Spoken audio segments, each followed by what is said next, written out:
And the meeting is now going live. Is it live or is it Memorex? It is live. All right, good deal. Well, hello, everybody, and welcome. I think that we are live and everybody can see us. Is that correct? If you can see us, say something in the chat. Say hello. My name is Sean Symons, also known as PPG Grandpa. We got a lot of people here in the house. And tonight we're going to be talking about Trike Transition, going from regular foot launch over to a trike. So let's go ahead and introduce everybody that's right here on the panel. If you guys want to be introduced, make sure you turn on your video, because I just see 5 of us right now. So let's go ahead and talk with Brian Haybale Waller. He's going to be talking about his trike transition today. Brian, tell us a little bit about yourself and how can we get up with you and watch your shenanigans online? Yeah, thanks to my good buddy PPG Grandpa. I got a website, PPG Brian, and I gave it to somebody at Lowe's today. They went and looked me up immediately and subscribed. How awesome is that? That's awesome. And, yeah, no doubt. But I'm addicted to paramotors, and that's the truth. I got into paramotors in 2019. I flew for about 6 months, and I kicked the hay bale, broke my leg. I was down for 3 months. Almost bought trike gear at the time, but I was going to have to buy all new gear, and I decided I'd just wait. 3 months later, I got back up foot launching, and ended up getting my wheels just recently, and we're about to talk all about that. But I trained down at Lake Wales, Florida, at Aviator. Great group of folks down there, and I meet a lot of friends all around the country. And I've been to a few fly-ins lately. Got to meet some of these people I've been meeting online, and just living life, man. Just loving life. Absolutely. And once you start flying, you just feel the same way. I mean, I feel the same way. That's all I want to do is fly paramotors and talk about paramotors, which is why, I wear shirts. Warning, they talk about paramotors, and it's so true. That's all I want to do is talk about paramotors. We also got Brook Sheffield in the house. You also know him as ppgpirate.com. Brook, tell us a little bit about yourself and how we can get up with you. Yeah, I'm Brook Sheffield, PPG Pirate. PPGpirate.com goes to my YouTube. I operate Red Pill Paramotor, a new company I just started doing training. Brian and I, like I said, or like he said, we both trained at Aviator. So I kind of come from that school. Since then, I've gotten my license to teach. I've gotten my tandem license and basically immersed myself in paramotors since I learned to fly at Aviator. And yeah, other than farming for a living, which is what I do, which provides me access to wonderful fields to fly from, I'm into paramotor as an addiction, kind of like most of the guys here. So yeah, you can reach out to me via the web. Check me out at ppgpirate.com. I'm transitioning my old website, Wheels Up NC, to redpillparamotor.com. So that'll be out here in the next few days. But yeah, check me out on Facebook, Brook Sheffield, Red Pill Paramotor. And I'm usually here a couple of times on the chats and stuff. So glad to be here tonight to talk about training with Brian. Absolutely, and definitely appreciate you being here. We also got Never Trust a Skinny Chef Shane. You know him as ppgshane.com. He also has a podcast on Tuesday nights that we listen to, hanging out with Shane on Tuesday nights. Shane, tell us a little bit about yourself and your paramotor experiences. Well, I went to school the end of 2019. So I've been flying about a year and a half now. I went to school at Four Winds PPG. My love for my school, my teachers is like Brian with aviators. It is what it is. I've got over 300 flights now, 125 or so hours on my motor, and I just got my first wing inspection. I just got my wing back from Jesus. This is what happens when you don't start drinking until 8 o'clock. I just got my wing back from inspection, and everything looks good. Got new brake lines, got them shortened. Tried to fly that at Aviators 2 weekends ago, and my first flight was a little sketchy. Brakes were really tight. I wasn't so sure about it, but everything worked out. Everything's good. Outside of that, you can find me at ppgshane.com or Never Trust a Skinny Chef Shane on YouTube. All right. And don't forget, on Tuesday nights, we hang out with Shane at ppgshane.com. So if you haven't been over there, make sure you go over to ppgshane.com and subscribe, hit that bell notification. We also got Linda Anderson in the house, and we all know her as the mom, the Paramom. So she is the paramomusa.com. Welcome. She's also our cheerleader. Yeah. Tell us a little bit about yourself, Linda, and, how are you ever going to fly? Are you going to go tandem or anything like that? I'm going to do tandem. I probably won't be flying, but I sure want to try tandem. Yes, I do. I'm watching everybody at the flying in Michigan. It was so much fun. I was feeling the vibes. I'm like, oh my gosh, I'm like right here seeing everybody fly. It was so exciting. It was so much fun. If only we had someone who knew how to, or was, certified to fly a tandem trike on the panel. and able to take you up in the air. That'd be really awesome. I wish we knew somebody. I know. Gee, I wonder who. We might have to ask a little bit later, but Linda Anderson, she's our cheerleader. If you want to get up with her, go to paramomusa.com. And she's also the one that books people. So if you want to be on the show, just get up with her, paramomusa.com forwards to her Facebook page. Just get up with her and say, hey, I want to be on the show. We also got, I know, right? And we also got JP Tulo, jptulo.com. He's our senior network engineer. And if you want to be on the spinning wheel of winning things, are you able to do that today or not? Yeah, we can, if we keep it quick. All right. So we got a jet at the end of the hour. But okay, so in 1 hour we're going to spin, and if you want to be on the spinning wheel of winning thing, make sure you say hello to JP Tulo. Now, tell us a bit about yourself. Don't you have a TikTok, and you're kind of famous on that? I am borderline TikTok famous. Kind of a big deal. I don't know how to say this. I do have a little bit of a following, so if you guys get a chance, look me up on TikTok, JP Tulo. I don't know. It's just something I try to have fun with. Make some stupid videos, throw the pets in there, whatever. But yeah. Predator Paramotor training alum, Chris Holbert in Ohio here. Very happy with my training there. Just living the dream. I had an awesome flight yesterday. Got to cloud base. I had like this much fuel left, and I was like, F it, I'm just gonna plunder these babies. And I got a little bit of cloud on my chin.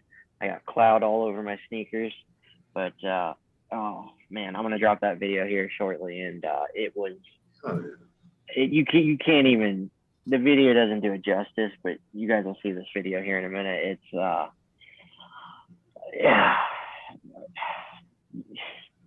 you don't know it. You got it. I think we all totally understand. The GoPros and we know just do not capture what we truly see. Make sure you guys go over to jptulo.com. He's also at ppgjp.com. We also got Doug Martin in the house. He's been on here a couple of times. He's been a guest a couple of times. He also was Foot Launch, and he also transitioned over to Trike. Doug, tell us a little bit about yourself and what do you think about your triking experience now? Well, I guess I'm an old guy that paramotors a lot, and that's pretty much it. But really, so I'm 360 hours in on this engine, or I'm on my old engine. I'm 2 hours in on my new motor. I've been at this now since 2018. Went through Michigan powered paragliding. Really, the luckiest thing for me is there's a fantastic set of resources right around me. So I've got Fly My PPG, relatively local. I've got Kevin down at Fly Indiana Power Paragliding, and so I've done a lot of training with those guys.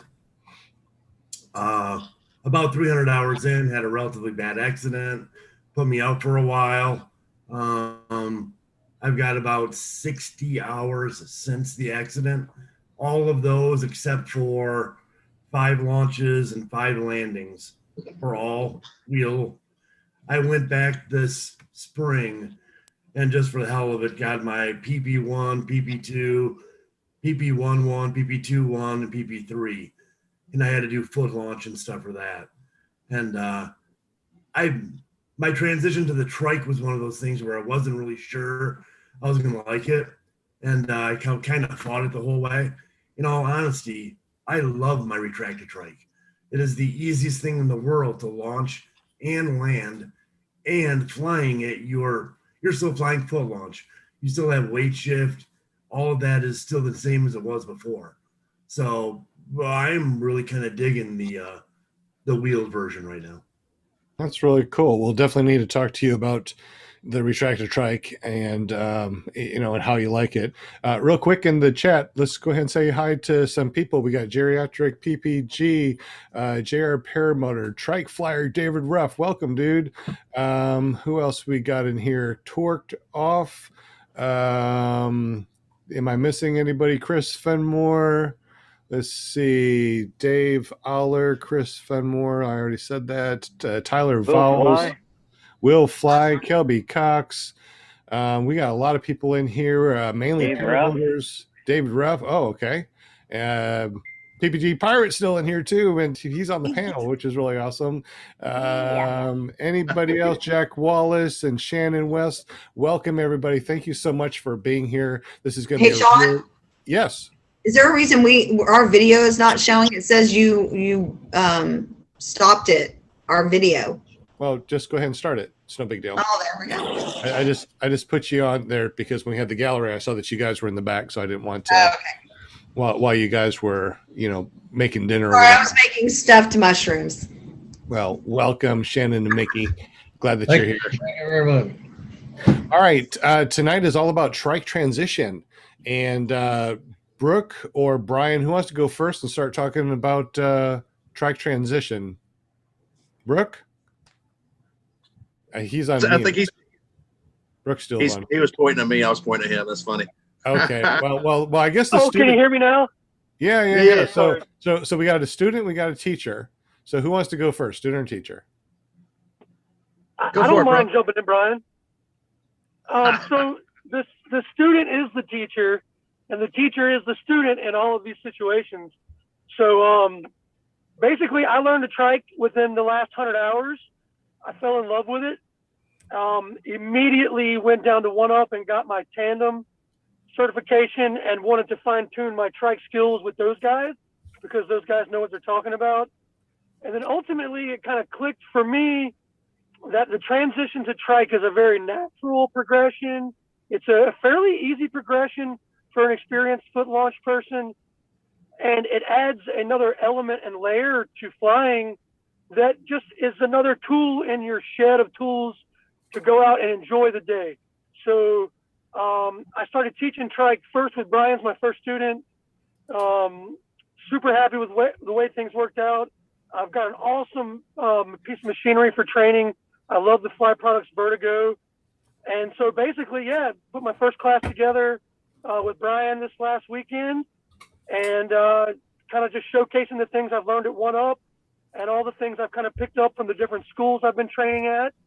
And I enjoy trike so much because it adds, again, that other layer of wheels where you can take off downwind, you can do crosswind stuff, you can land downwind, you can carry more fuel, you can carry gear.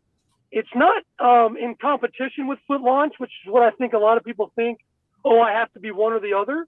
And so for me, it was just so exciting that I wanted to teach it. I wanted to share that experience with others. And Brian was the first person I kind of got to do that with. And if you've seen the video he put together, it really quickly and nicely shows how fast a person can transition. And I think if you've got a decent amount of foot launch experience, even just 20 or 30 hours would be enough, if maybe even less. And you can transition to wheels very quickly. And again, I don't like it when people get trapped in one way of doing things.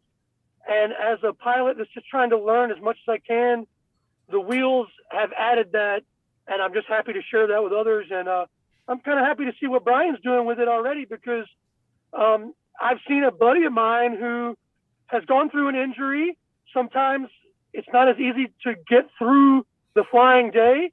And he's like, man, I want to carry more gear. I want to do this. I want to do that. And I think the trike is going to allow him to do that. I've already seen him get really excited.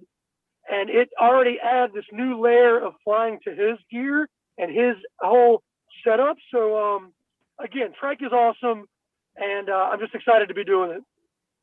Well, we definitely appreciate you being here and talking about everything that you do. While we're listening to Brook and Brian, is JP, can you roll some B-roll in the background with them, rolling on the trike? If you would, that'd be awesome. Just 1 second. So, Brook, real quick, what kind of now I know that there's retractor trikes and there's trikes that bolt on to your existing paramotor, so you can actually use your paramotor to go foot launch, then clip on a trike to your paramotor and go trike if you want to, pretty much like I do with my Angel. There are dedicated trikes though, correct? So how does that work, and what's the difference between the add-ons and the actual trikes themselves? Yeah, so you've got a lot of different options in the market. Even with trikes, you can also jump to quads.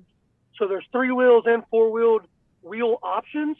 But the big thing to really, I think, to differentiate and separate are probably those fixed trikes versus the ones that clamp on. And what you're typically going to see is a lot of these fixed trikes, where they're dedicated to triking, they're going to have these higher hang points, these fixed bars, and you're going to attach there, as opposed to these ones that clamp on or take your typical foot launch equipment and add wheels to it. They're going to still use your weight shift swing arms. So in the trike quad world, you've kind of got what I see are these two options: sticking with the weight shift swing arms or going over to the fixed hang points. And so for my way of teaching, what I want to do, I know a guy who's coming from foot launch has experience with his swing arms, has experience with that. But what they don't have experience with is the wheels and some of the that launching with the wing coming up under throttle. And so I like to use the dedicated trike to get the practice going, because what it does, and especially on my unit, I have a cage that goes around the back that protects the back of the prop from getting the lines in from the wing. So my unit, which is the Vertigo from Fly Products, I don't know if JP could pull one of those up sometime, but either way, what I've taken is a unit that is extremely safe, has a low center of gravity. It has a cage to protect the back of the prop from any of the lines coming down. And what this does, it also has A assists. So it takes a lot of variables out for the new trike student. And so they're not holding the A's. They don't have to worry about the lines hitting the back of the cage. And so what I want to do for a pilot that has experience with foot launch is get them on a trike and set them up for success, so we don't damage their ego, we don't damage their confidence.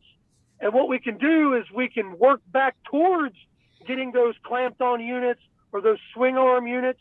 But in the beginning, I work with a dedicated trike with high fixed points for hanging and a lot of protection and gear that really allows the student to focus on the fundamentals and not have to worry about damaging equipment or is it going to work right.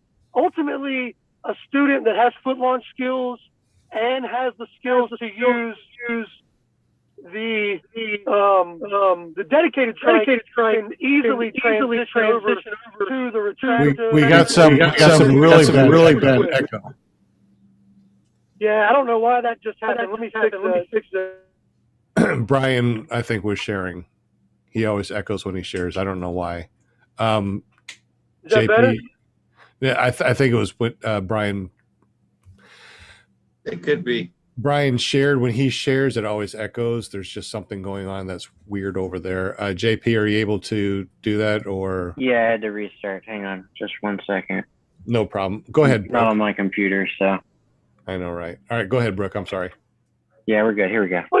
But yeah, basically, in our school, what we do is we stick to the dedicated trike that kind of takes away some of those issues for a new student. And then once we get a lot of success and we get some taxis and some flights in, then we can switch over to those trikes that are a little bit more like foot launch, because they just don't have the confidence building, at least in my opinion, that the dedicated trikes do.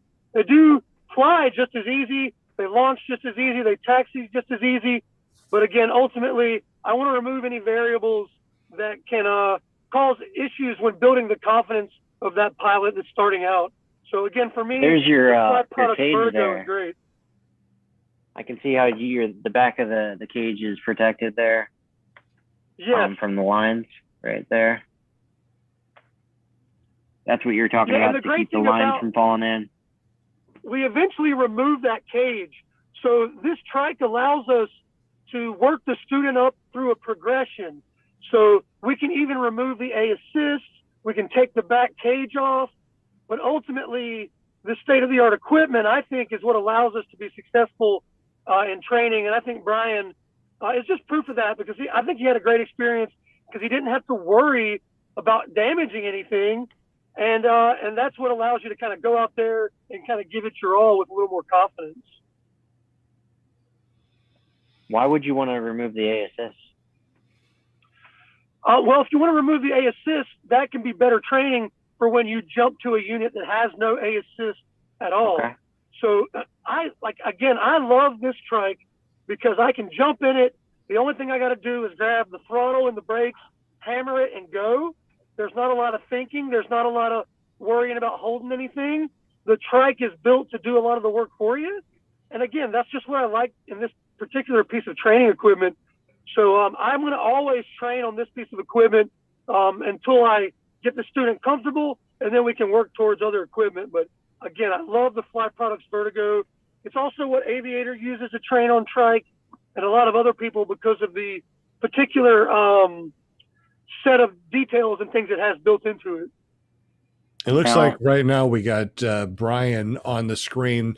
So if you're listening to this right now, you might want to go over to ClearPropTV.com and watch this. This is really good as far as watching. I know that you enjoy listening to it. But Brian, could you tell us what's going on real quick? Can you walk us through? Yeah, right now I'm taking my very first trike flight ever. Brook totally set me up for success with gear.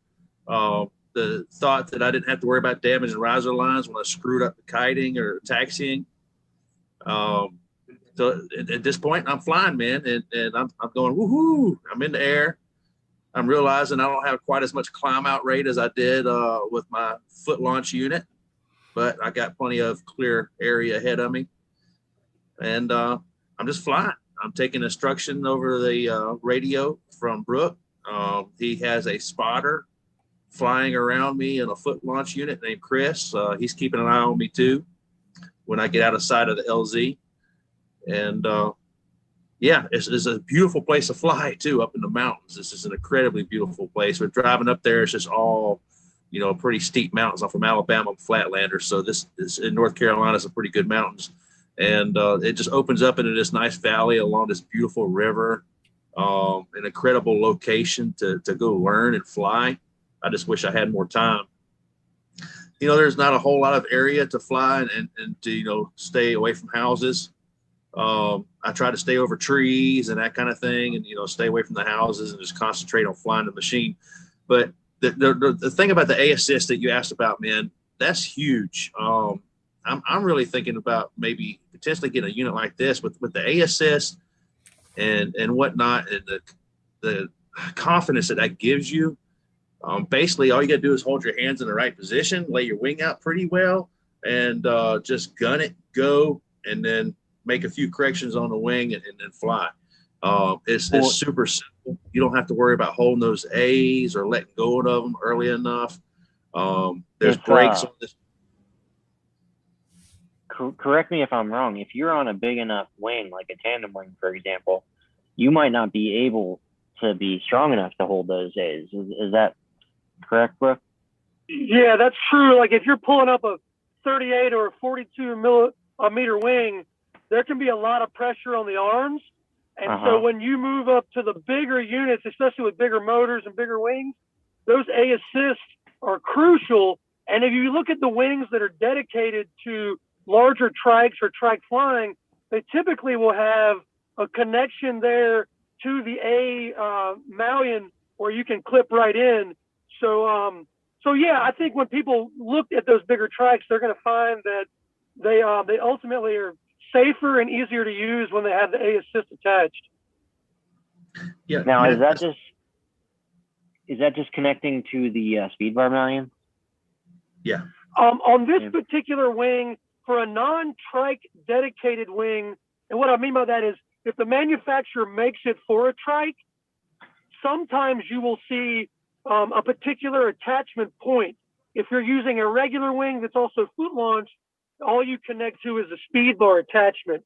But again, you'll refer to your owner's manual because each wing is a little different. But a regular foot launch, yes, goes right to the speed bar attachment. Interesting. Yeah, I was actually pretty worried about that. Because I didn't have to pull the A's on this, and I had no idea how much harder it was going to pull back on my arms in a sitting position versus a kind of taking off running position for a foot launch that you would do. And I was I've had shoulder surgery a couple times. I'm worried about tearing that labrum and how far my arm's going to flex back. The first time I kited my Mojo, I started out with my Mojo wing, my A-rated wing that I got 1.5 years ago. The first time I kited that, I realized that wasn't really going to be a problem. Occasionally there's a little tug. It's kind of hard when the prop wash first hits the wing. But for me, it was not an issue. Once I realized that, then it gave me the confidence to really give it the gas and hold on to that and go. And not once if I felt my hands go back and hit the hoop yet. I've had several people ask me about hoop flex. Now, when I say that, I'm flying the retractor trike. That's what I bought for my Parajet. When I left class, I was not able to fly that in class. Weather conditions didn't cooperate long enough for me to get my taxi practice with good winds. But I was able to take it home and do my taxiing on a runway in the front yard, and it just went super easy. Once the wing came up, that little retractor trike, I kited the wing a couple times. I felt like I got a little light and one of my wheels lifted up. So one of my back wheels lifted up a little bit. So at that point, it was already getting dark, and I decided, let's do a good equipment check. And, so the next morning I did a good equipment check, and I was able to fly it basically a day later. And I got that video. I was going to plan on sharing it, some of it, if that'll work without the echo. But I did get one flight in this morning with my new retractor trike, and man, I love it. It's just like Doug Martin was saying. There's hardly any difference in the dynamics of foot launch flying. I don't feel much less lift or takeoff. I really feel like once you put the front wheel in, that it just it flies just like foot launch. I had to adjust my hang points. I figured that out after the first taxi, and after I adjusted my hang point, because I put on a little weight after I broke my leg, plus the retractor trike is 20 pounds as well. Then the front wheel came off the ground, and I was able to climb out no problem. You can see me coming in here. Yep. Now, with the addition of how much does the retractor trike weigh, Brian? Can you use your standard wing and everything with that? Oh, Brian just walked away. Yeah, I think he said it was. He's got 22 pounds. Yeah, and it's a 22 general. pounds on retractors. There are So that's three nothing. versions of You it. can- It you depends can on the fly wheel your- you have. So You can the fly your standard wing. they have a real lightweight wheel set. Mine's only 16 pounds. If you go to the Nice. bigger wheel set, it's 20. I think the beach wheel set's about 27. So Okay, yeah, mine's 21 point something pounds. well, I'm a weight weenie. I went tubeless. I went with the lightweight wheels, and I'm down to it was the 19-pound one. I got down to 16. So Now, Well, when you see these trikes, land, they always land with the wing going to the side. I know that if you don't trike and you just foot launch, the thought of it going down to the side is like, okay, I did something wrong. So tell us a little bit about how you, land and the way that the motor and everything needs to angle and how you're supposed to set your wing down for people that don't trike yet. Yeah, so actually there's a great video out there that I would encourage people who are interested in triking to check out. I believe it's from the Scout Paramotor guys. I believe Miro is the gentleman's name. But he has a video out that really, really focuses and talks about the angle on the trike so far as where the prop needs to go. And if you look at this Vertigo trike, it's really good at showing, it's got a very different angle as opposed to what the retracted trike does. And so one thing that a lot of people don't realize is that when you're throttling up, that prop wash is flowing over the wing. If you look at the prop angle design on the Vertigo trike, you'll notice that instead of being straight like this, it's kind of tilted back.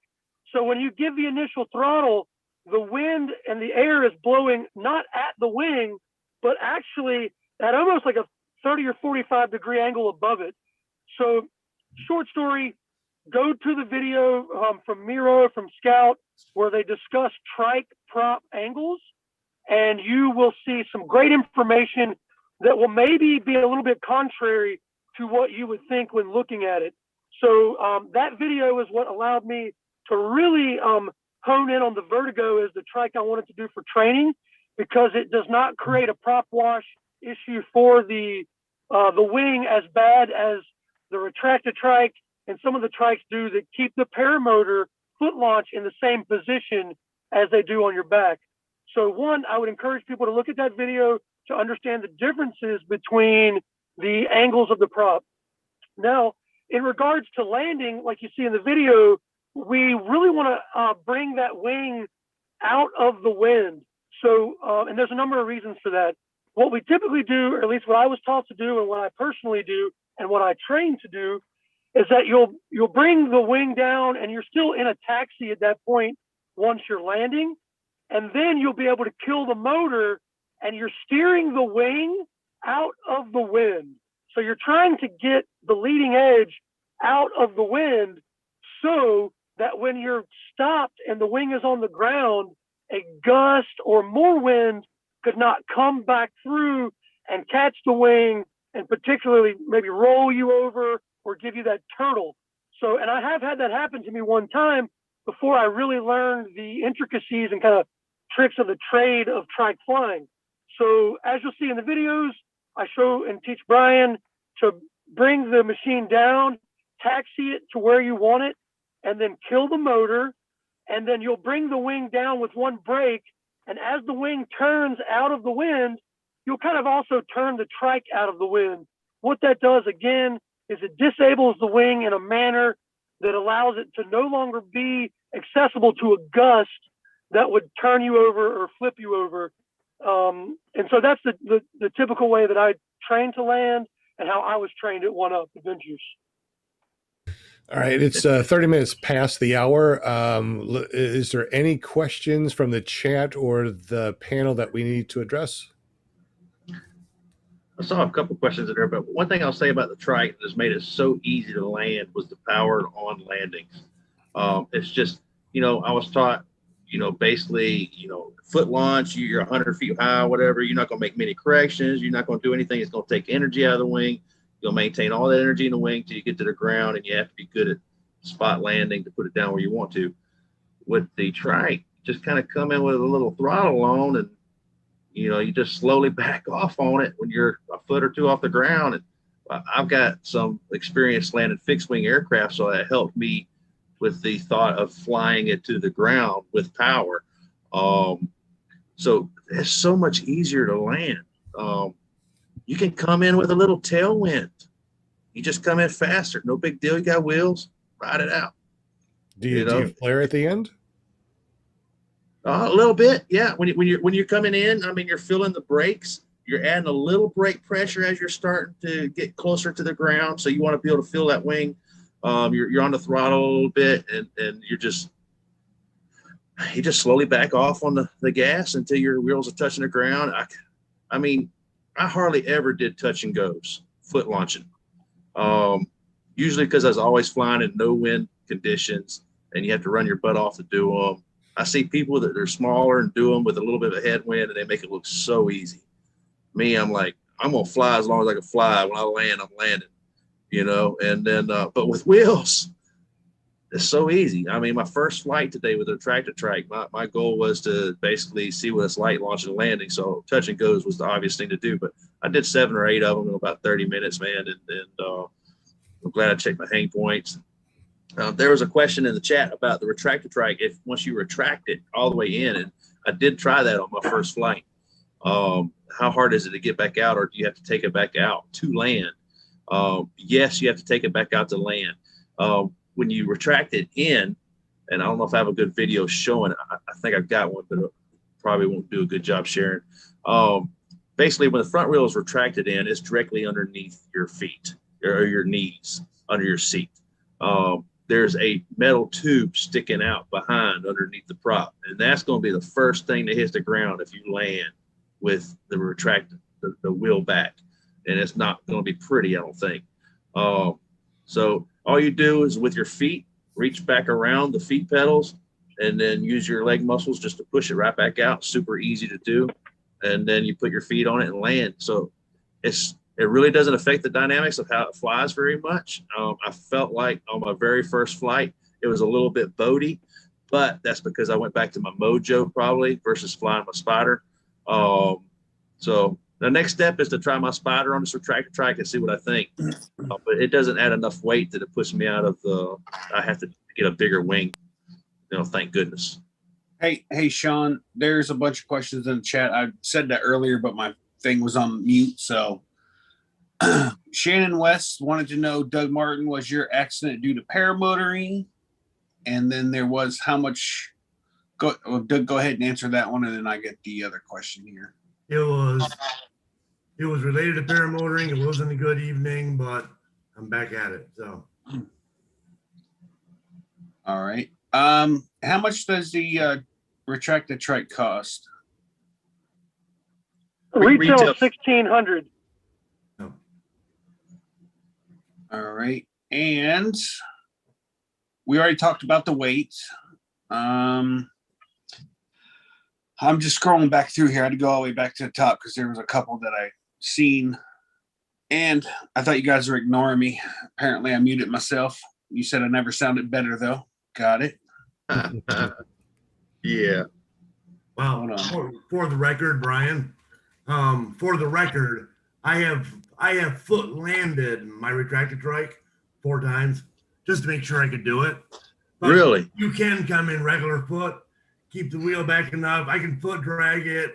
It's amazing. What? You have to know it's there, but you can actually foot land the retracted trike if you had to. Dude, I got a background in engineering. I'm trying to find a picture, but that strap that holds the front, the 2 straps in the back, solid, man. No worries. The strap in the front, there's an eye bolt. You can adjust the tension of it, and that's the weakest point. Your seat hits right against it. My thought is, if that strap breaks, the only thing you have left is the 2 straps on the back that the back of the frame are attached to. So if I'm flying this way, basically my front wheel can fall and hang straight down, and there's nothing you do about it. And if it does, that metal bar from the tractor trike is going straight into the prop. So you're going down. It is. So you're if that happens, if that one strap breaks, your prop's going to break, and you're going to have to land with this thing down. I see it as a weak point, and I'm going to reinforce it with a safety cable myself. Well, for the record, I'm flying the SkyMax. The SkyMax has the cable to the front part of it, but it has 4 Velcro straps on each corner. So it's supported in all 4 corners of the frame, and then the cable set is there as the main tension on it. So I feel a little better knowing it has 4 attachment points other than that one. But yeah, I don't feel too comfortable in mine. I'm always going to be thinking about it, what's going to happen when it breaks. So I know I'm going to add some sort of secondary safety strap to mine. I'm sure that's going to make a video at some point. But I've taken some video of my concerns with this one, with that particular part of the design. And I've done what I could in adjusting the strap to mitigate that pressure. But that being said, it's a weak point. And if that one singular weak point fails, it's probably going to be a bad day for a landing, So do we know if any of these retractor trikes or these clip-on type of trikes have failed? Because I haven't heard of any of them failing or breaking. No, That's me overthinking stuff. I'm being honest with you. It's me overthinking things as an engineer. That's the type of person I am.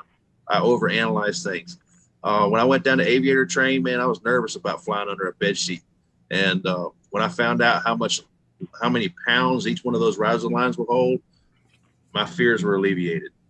But I know that that's a weak point on this. And just based on the dynamics of how paramotors fly, if that front strap breaks, the only thing holding it up is the back two straps, and it's going to pivot down and just hang by gravity.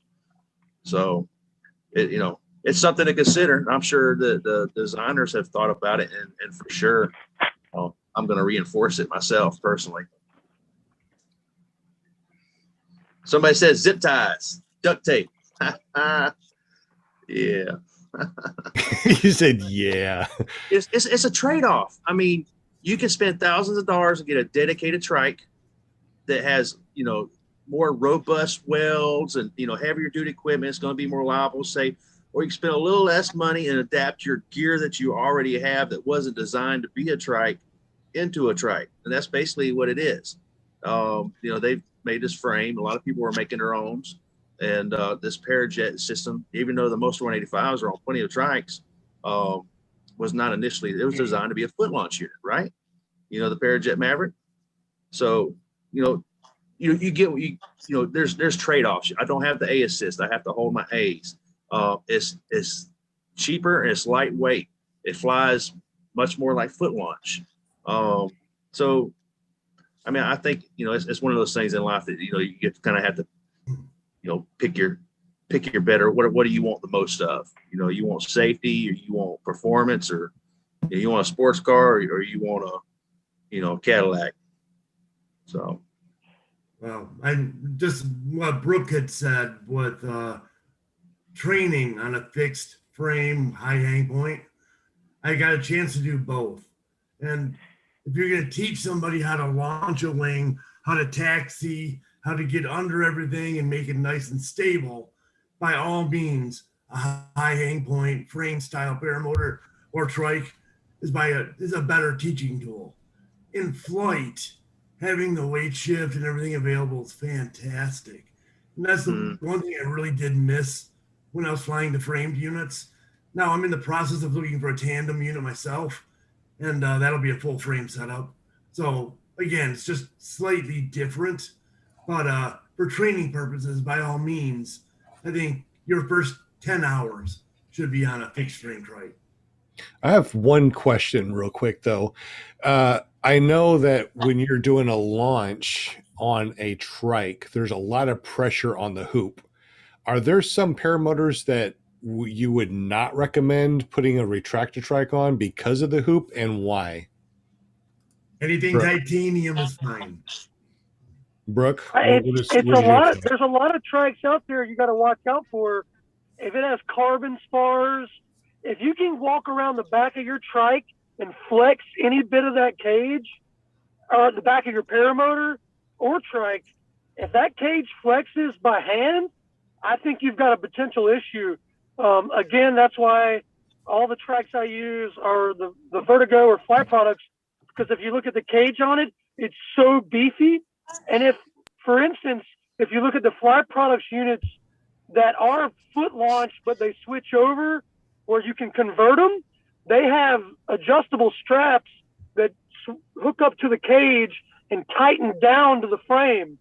So I think there is an inherent design in all the foot launch paramotors that exposes a risk of cage flex. Does that mean there are some out there that don't flex? Yes. Those are probably the titanium ones or the stronger ones that are out there. But ultimately, each cage out there needs to be tested. If a dealer sells you something and says it can fly with a trike, that doesn't mean it won't flex. Our good buddy James Sutherland was sold a trike from a dealer. I don't know who the dealer was. I don't know the brand of trike, but it was a trike in general. And it was flexing and breaking props and cages immediately. So, I think you should look at your equipment and make those purchases and decisions with as much information as possible. But any foot launch paramotor probably has some tendency to have cage flex And that's where I would put some energy into figuring out what you need to do there. Is there some place that we can go to ask? We can ask you, is that correct? If we have a paramotor that we want to convert over to a retractor trike, would it be wise to get up with you, Brook? Yeah. At the same time, it's always wise to stick by the manufacturer's suggested stuff. So if you're buying a retractor trike, which I like to purchase mine from Sky Sports USA or from my trainer if I were a student, if you look at their website, they're going to tell you what it fits. So I like to stick with the recommendations. I like to stick with what they're made to do. And I like to stick with what the recommendations are from the manufacturers. So while you can modify and make your own stuff, if you're going to get a recommendation from me, it's going to be what the manufacturers say, because I basically follow the rules by the book. Yeah, that's a very good point, man. I just literally got in the trikes. I've already had 2 people ask me, you think we can convert that retractor trike to fit my unit? I mean, I can't believe it. I mean, already, and they know what my background is. Like, oh, you know, somebody can weld, it's just not worth it. In my opinion, for something that you're flying, if it's a motorcycle going down the road or something, that's another thing. But if you're in the air, I think aviation has to be held to a little higher safety standard. For me, in my life, I prefer to have that extra safety. Absolutely. Any other questions in the chat? Not yet. If I did, I missed it. Want to say thank you very much to Kent Stamey, dropped $20 into the super chat, and also Geriatric PPG dropped $10. We appreciate you very much. The money that you donate, we just bring it back and we get gifts, and we send them out back to you. And that's why we do the spinning wheel of winning things. So we thank you very much. Yes. Hey, Sean, you said who? Kent Stamey? I never heard of that guy. Is he new? I know. I think he's kentstamey.com, and you can check him out. He said, "Hello, Pair Fam, and thanks, hey Bale, for coming to NC and not stopping by." Ha ha. Yeah, I got a few of those too, man. I got my wingman is in North Carolina. I need to just go spend like 2 weeks in North Carolina flying with people. Seriously, but life gets busy. I'm sorry, and I will definitely try to hit you up next time through. Hey Brian, if I get somebody to watch my dogs, I got the 24th to the 29th off, just so you know. I mean, if I could just find my neighbor to come over to let my dog out a couple times, or dogs, I can make them outside dogs. I'm saying, come on, man, come to Waldan Field.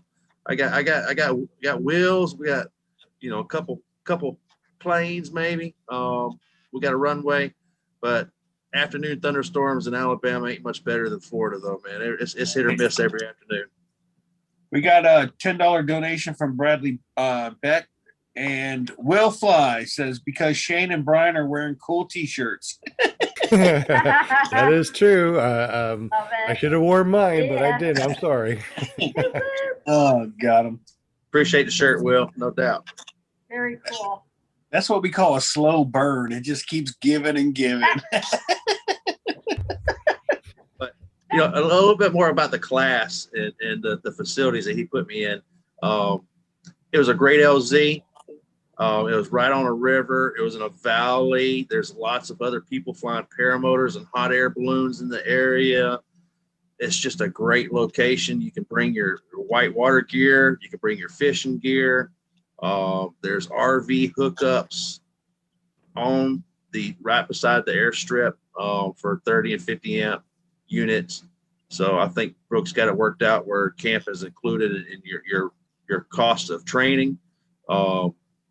Just a great place, great people, and I don't think you're gonna go wrong getting into paramotors. Definitely getting the wheels was kind of on my to-do list for the last year. It shouldn't have taken me so long, honestly. A year ago when I broke my leg, what's the date? The 14th? Yeah. 4 more days will be my 1-year anniversary, by the way. I'll be dropping a video. Wow, already? That is 1 year later. insane Hey, Bale, how kick it quick. 1 year later. Wow. But Hey, Torqued Done a Off lot just this year, donated man. $20.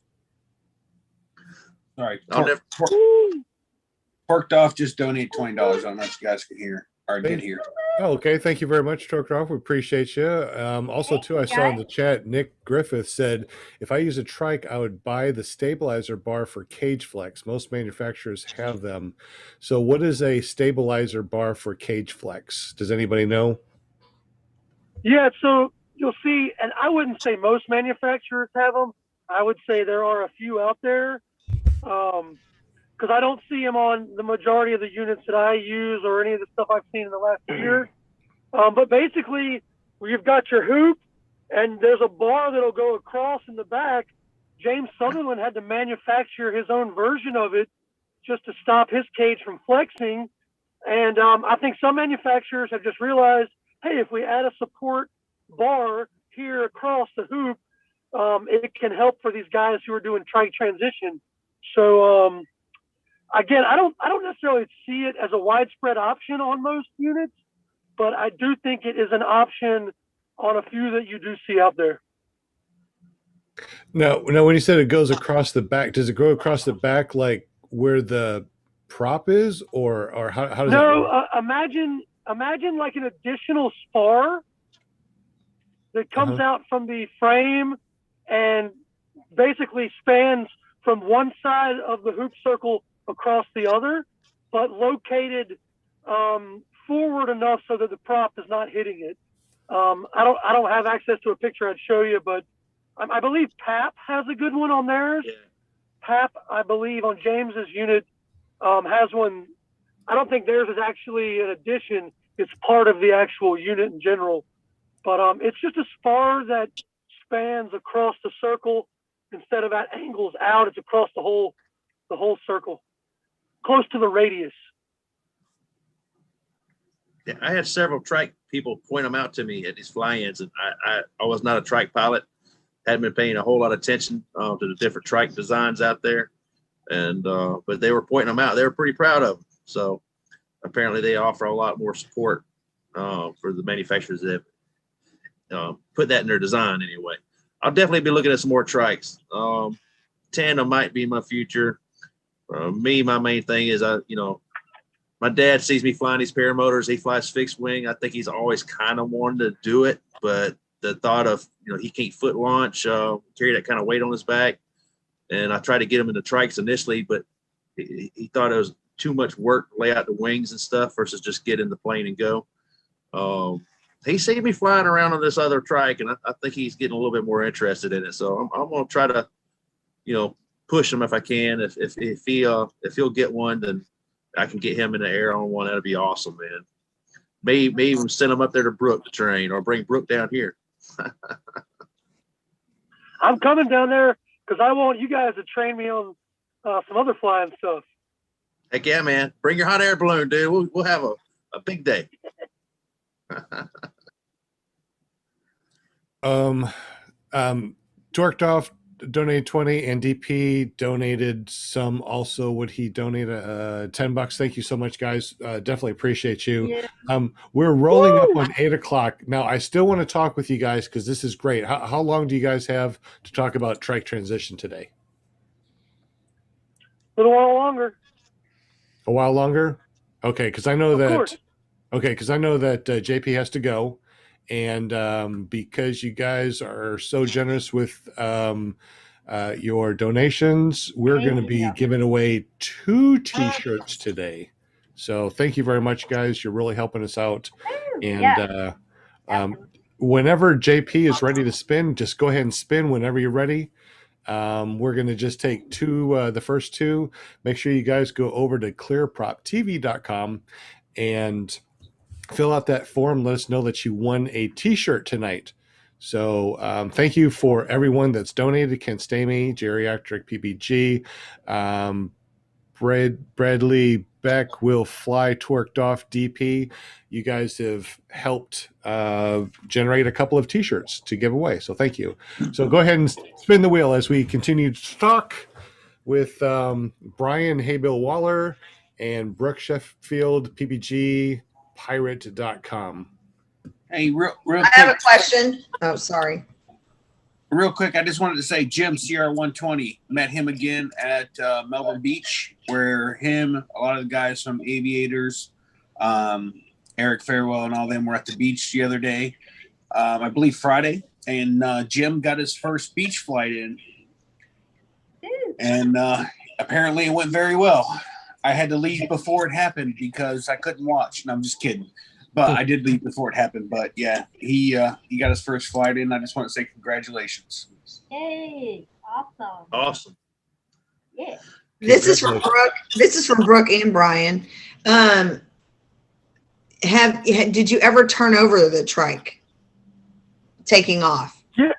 Landing. No, taking off. If you need to be choosing proper conditions, if you're not making the right decision on conditions, I guess that's something that could happen to you. But no, I've never had any issue with taking off and doing that because I don't fly in really, really high winds.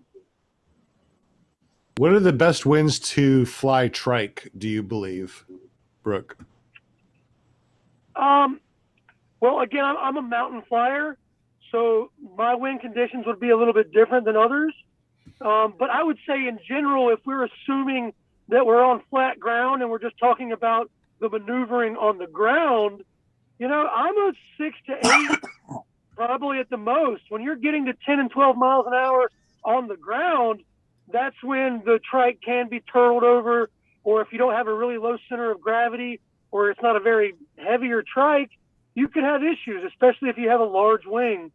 So, if you're in Florida where it's flat land and the winds are laminar, yeah, you can take a little more wind. And when you do pull that wing up, the trike does have wheels, so it can roll backwards. But I choose probably 6 to 8 miles an hour as my max. So it's better to go with no wind at all, right? Well, especially for newer pilots, yeah, because no wind at all, basically you can point that trike and that wing in any direction, and all you got to do is just go. Mm-hmm. Sounds good. Let's go ahead and spin the wheel real quick so we can see who wins these t-shirts, and we will continue our podcast as long as Brian and Brooke want to talk. So who's going to win? And also too, guys, don't forget, if you want to pre-order your Paramotor calendars, go to paramotorcalendar.com, go to ClearPropTV.com. Mainly.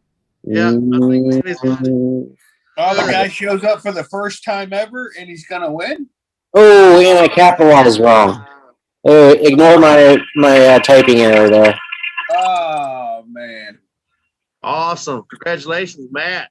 Mainly Paramotors. He was actually on our show at one time and talked to us about his Mainly Paramotors.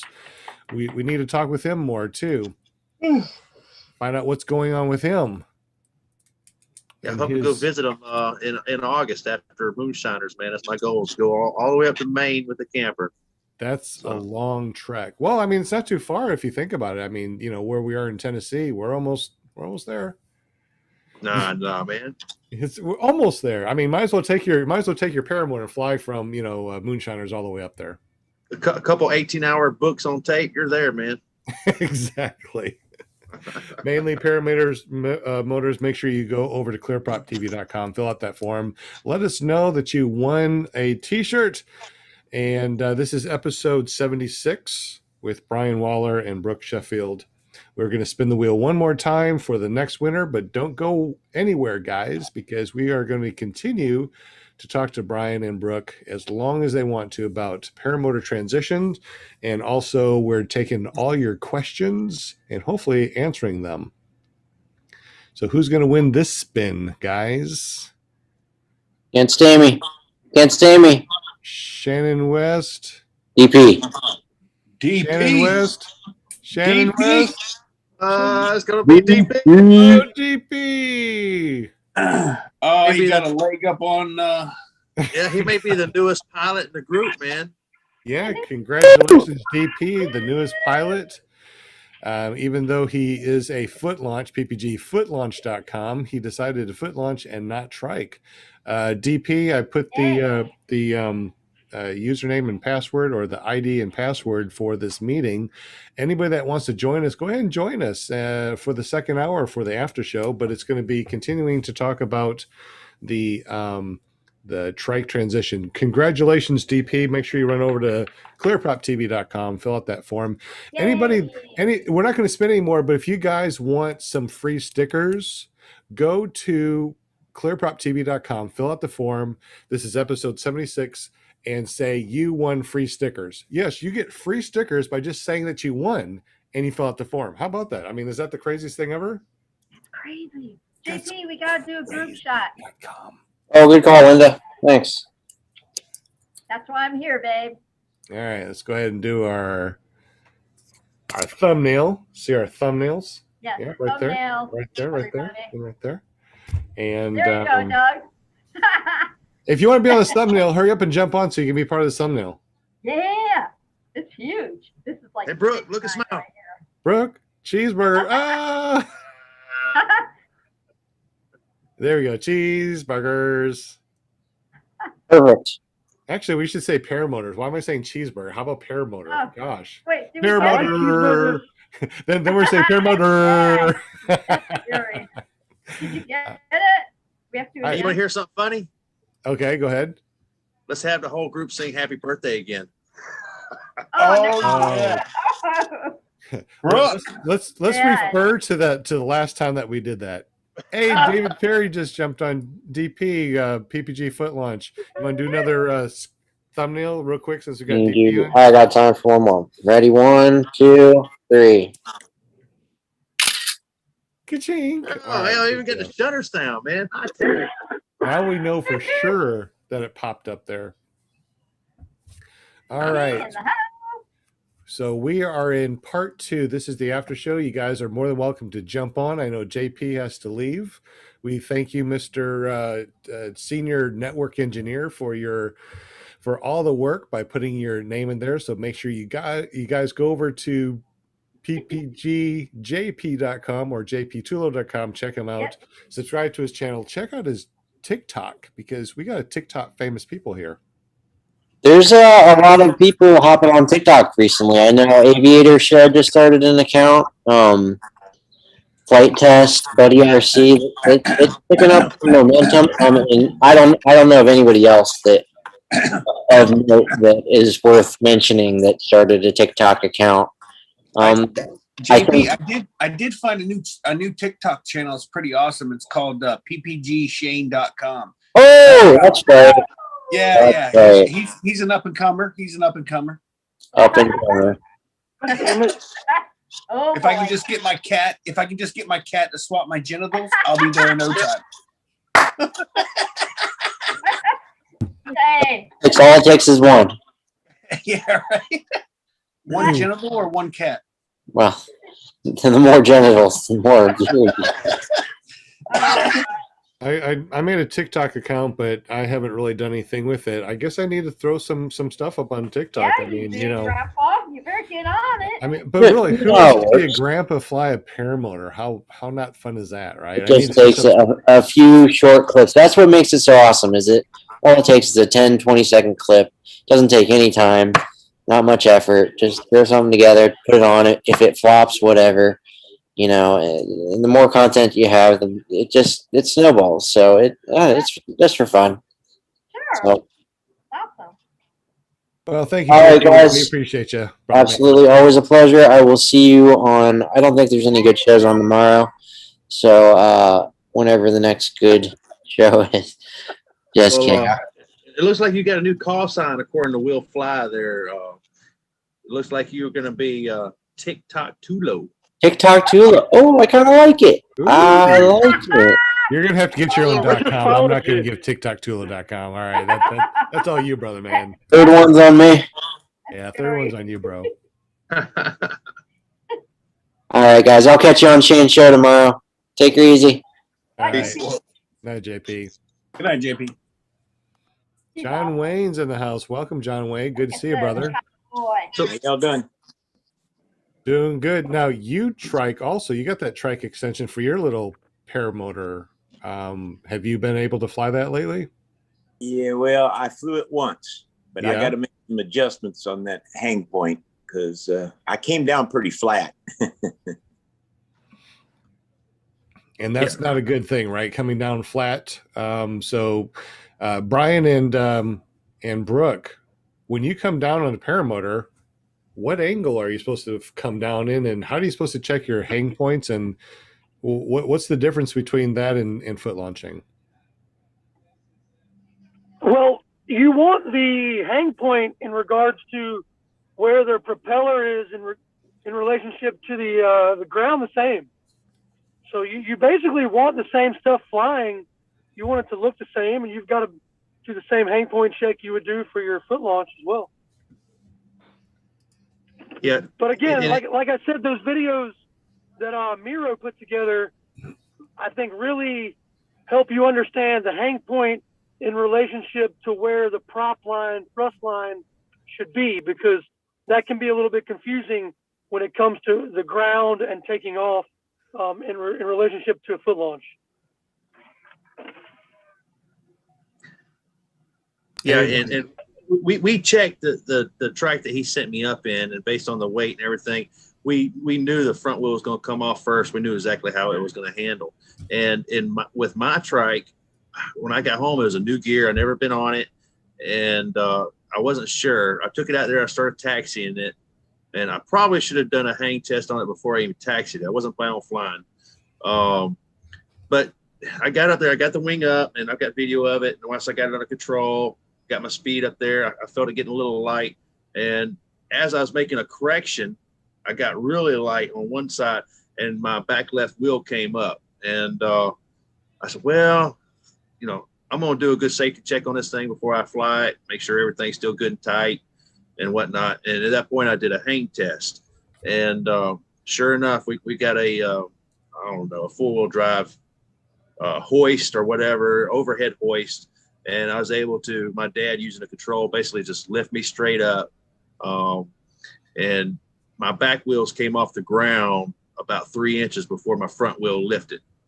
And that's not where you want to be on a trike. When you're lifting up, you want that front wheel to come up first. And now with a tractor trike, I was able to use my feet pressure against the front wheel and push out on it and hold up on the front wheel. So I adjusted my hang point forward one notch. I have never checked my hang point on my Parajet since training in November of 19. Basically, I bought new gear. They set me up in it. The hang point wouldn't change. But when I broke my leg, I put on some weight. And between the weight I put on and the 20 pounds I hung from the bottom, I'm pretty sure it was enough that my hang point wasn't right.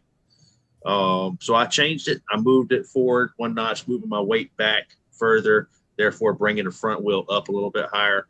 And sure enough, the front wheel came off the ground a couple inches when we did the hang test before the back wheels. And that's how I flew it. And sure enough, when I looked at the side cut video of my dad taking, the angle was really good coming in. But with the retractor trike, there's because of the strap that holds the front on mine, if you don't have everything really tight, there's a little bit of slop in that front wheel moving up and down. So you can use your feet to kind of lift it and lower it. So yeah, I mean, you definitely want to make sure your back wheels are coming down first, and they're the last ones to leave the ground when you're taking off. If you come down and it's flat, like John Wayne said, that's still okay, but not optimal. Well, ultimately, the first thing that needs to be correct is the prop thrust line in flight.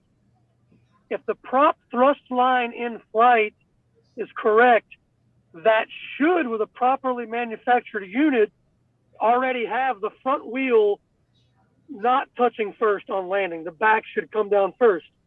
If for some reason your thrust line in flight is correct and you're still landing with the front wheel down, I believe there's something else you need to look at that point, because if you can't get those two things correct, prop thrust line and back wheels first, there's a design flaw, I'd imagine, or something else in the equipment you might want to take a look at.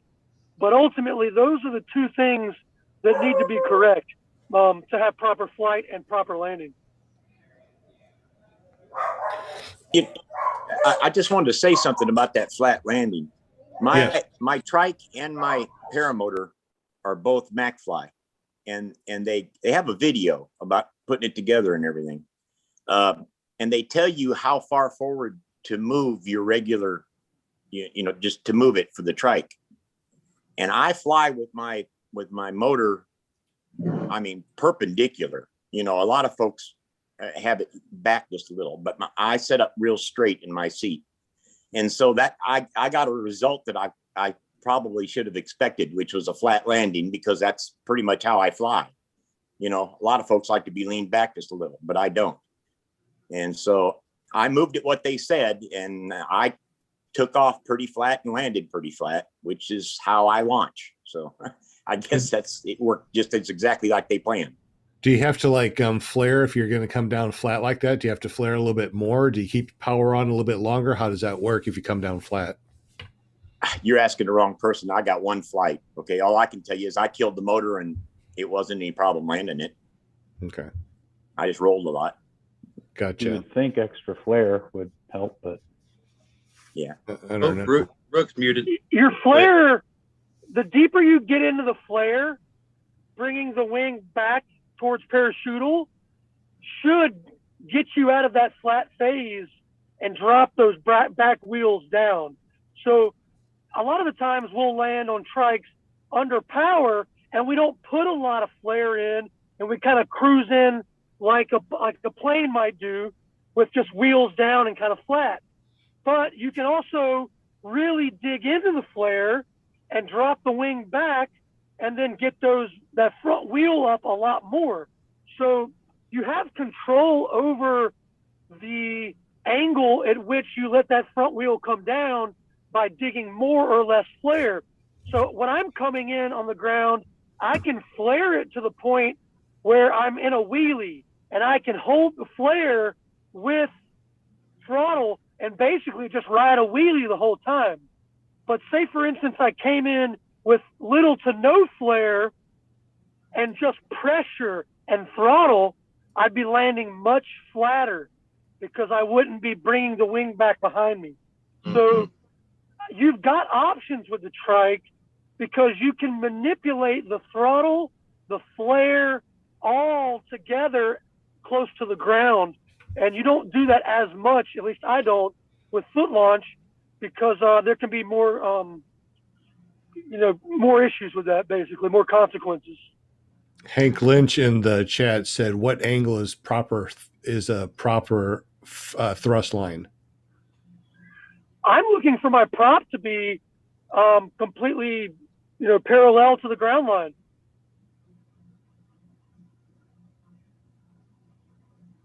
I want my prop flying straight. And so you'll see, and again, if you go to Miro's video from Scout, that the orientation of the prop on the ground will have a lot to do with that in flight. And so paramotors or trikes that angle the prop back on the ground and dedicated will have a better thrust line in flight, as opposed to the ones that convert your foot launch over. At least that's what I've seen with like the Maverick versus a dedicated Vertigo. But yeah, I don't want that thing leaning too far back. I definitely don't want it leaning down. So I'm looking for it to be completely parallel with the ground, flying straight. Okay. Let's see. Mark H, PPG Trike jockey, said that his hang point, his front wheel is 8 inches above his back wheels in flight. Is that about normal? What kind of unit is he on? Mark, I just put the meeting ID and passcode. If you want to jump on and talk a little bit about this, that'd be really awesome if you could. If not, what trike are you on? And what I would say is each trike is a little different. For instance, on the Vertigo, my feet are up quite a bit, probably more than 8 inches. And Brian can speak to that, because he was like, man, it feels like my feet are up a lot. But when he flew by, the prop was perfectly where it needed to be. So the how far up your feet are will have to do with the relationship of where the prop angle is on the unit to start with. And again, that's particular to each unit. And with a foot launch conversion unit, I think you're going to see that angle isn't as articulated or manipulated by the manufacturer like it is on a dedicated trike. I wish you could show if you go to Scout's videos, maybe we could screen share Miro's video. But again, for everybody listening and watching, that is the video that I used to learn about the orientation of the prop wash, and how it relates to trike flying. And that's, again, on Scout's video YouTube page. Do you know what that is by any chance? Do you can you find that? Yeah, link? I can pull. I've got it right here. It's called Trike Ideal Thrust Line, is the title of it under Scout Aviation. It's also Paramotor Geometry Part 36, Trike Ideal Thrust Line. Okay, that I'm gonna try to share something without playing it. It's just a picture. Do you get the audio look at loop? that. Do you get the audio loop, or am I okay? You're good. Okay, so I'm not gonna play this video. I'm just gonna scroll through it. So this is at a constant RPM and constant brake pressure. You can see the motor, the prop is vertical, and how much higher the front wheel is than the back. So exactly, that's perfect right there. That's perfect right there. So that is it. And I will go forward to the next. I know they don't play well, so let me just try to get the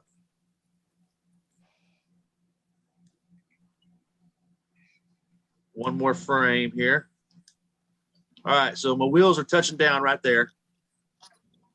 And you can see basically the angle of the motor or the prop is normal to the ground or vertical, and how much higher my front wheel is. I actually thought it was too high, because this is the first time I've ever been in a trike. I was like, man, I feel like my front wheel is too high, but it's better too high than too low. So you're also in a flare there, so that brake pressure you have right at landing is articulating the machine back even more. So that's absolutely perfect. I think that's exactly what I like to see when I'm coming in, because the prop thrust line is perfect. And as you put more pressure and flare in, you're actually slowing it down and bringing the wheel up. So here's the flare video. Yeah, so I didn't do the sound. I just wanted to see what it looked like. But this is the video. What I'll do is I'll post a link down below in the description, so you guys can take a look at it at your convenience. But this is the one that Brook is talking about. Is that correct? Yes, this is an excellent video that will, and again, Brian and I really saw this when you took off on the Vertigo. If you look at this picture here, the thrust line goes straight back at the wing. If the thrust line is angled above the wing just a little bit, you don't get all this wing deforming. And if you go back to the video on Brian's training, if you look at that Mac Paracharger, when he brings it up, it never balls up. It has perfect form, and the whole wing is open as it comes through the power band. Now, as soon as he jumps on the retracted trike, which has a different thrust angle lower to the ground, it makes the wing ball up and do all this crazy stuff before it regains shape after it exits the power band that's being influenced by the prop wash. And so it's pretty obvious once you see these things in motion. And is this something that you would want like your students to watch before they go to your class for the first time, just to get an understanding of what this is about? I don't. Well, if it's a Trike Transition student, 100% yes. If you're already familiar with paramotors and you understand the nuances of the fundamentals of thrust line and stuff like that, then this video will immediately allow you to understand the nuances and differences between trike design in regards to thrust line. And so, yeah, it's just going to make you a smarter pilot, whether you're on trike or not. Every one of these guys' videos has been wonderful, I think. So, yeah, I would pay attention to it. Cool. Is there any questions in the chat or in the panel? I do not have. I just want to say I love the fight scene that this dude had with Matt Damon in The Bourne Identity. And he got that pen shoved down his hand and just rips it out and keeps coming at him. Sorry. Maybe that was inside joke. Maybe it was a joke you should have kept to yourself and leave the jokes up to me. So, Oh, we got Mark H. PPG Trike Jockey on. Welcome. You're on mute. You're on mute. Just in case you did not know you're on mute. There you go. I'm on mute. I had the video going, so I didn't want it echoing for a while. So, yeah. So I've been enjoying your comments, Mark, on the videos. Good job. Good job on the trike. I don't know. I feel like I was pretty well prepared after the last year of doing these shows and talking to people, getting in the trikes, what they expected, what they went through. You did great. You looked like you had. I went there. I had pretty good foot launch training, and when I went to Brook, he set me up for success with the right gear and the right location. I went home with confidence. I taxied the wing 11 times, and 10 of them were successful. So I felt pretty good when I got home. I was a little nervous about not flying that retracted trike, man, but when I got home and I got that first taxis under my belt, I felt good. This morning I flew it, man. I'm totally in love with the trike already, man. No, when you said that you did taxiing, did you taxi just with the retracted trike and no wing, just to feel what it feels like? Is that what you did? That's the first thing I did. I did that in Tennessee up there training. I attempted one taxi with the wing in Tennessee, and the winds were too shifty, and I had some riser lines getting the prop while I was dying. I heard some ticks. I was like, let's wait till we get to a good location, a good weather. And that's what I did. I'll try to share. I don't know. So we'll see if this works. When you share, if you just talk and nobody else does, it's fine. It's just when somebody else talks, it echoes. Is that right? So I did the hang test. There's the hanger there. That's the setup we did for the hang test. So we hung it and whatnot, and then I went out and got ready to fly. This video is not done processing. Let's see. I'm going to give this a shot. Let's see how it goes. The flyby. If it feels good, I'll go ahead and probably do a touch and go. Goal is here today, preferably if everything goes perfect the way I plan, is to do probably 3 or 4 touch and goes. Not loud enough, is it? Look at how the wheels come up and off. We can hear. We can hear. And call it the day. You got this. When you go, you gotta go.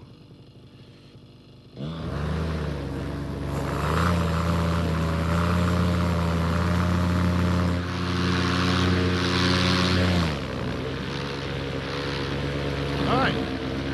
Let's see where she lifts off at. It feels pretty good.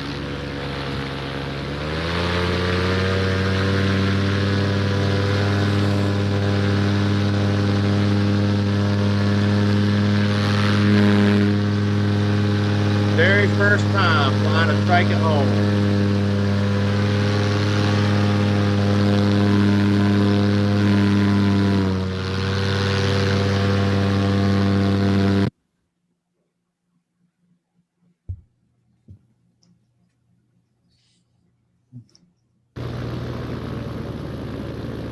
It's so easy to do touch and goes. It's just crazy, man.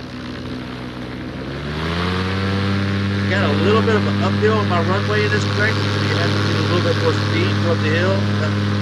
That's successful. Launching the landings. All right, let's go back and let's watch order my retractor trike, and We got a couple good first views here. let's try not to damage any riser lines and kite this bad This is my boy very to the end of the first taxi taxiway, at home. the end of the runway. That would be my goal for sure today. When you go, you got to go.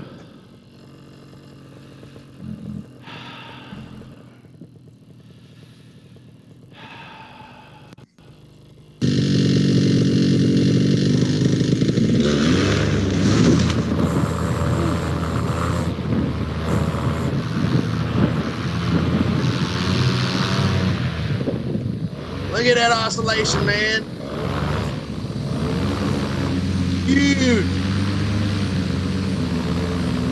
Overcorrecting. Watch your speed. You got to get your speed up.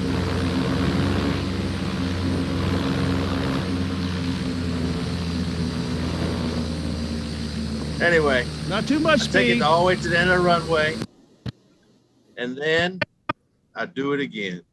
Time. But so this is the thing about the trikes is on this next on my second taxi. Yeah, awesome wing lay down. On my second taxi here, I actually dropped the A's on my left hand. Watch my left hand. That's why I moved the picture to the top right corner.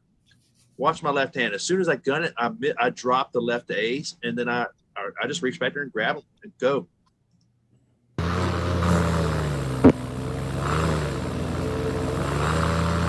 And the wing still straightens itself out.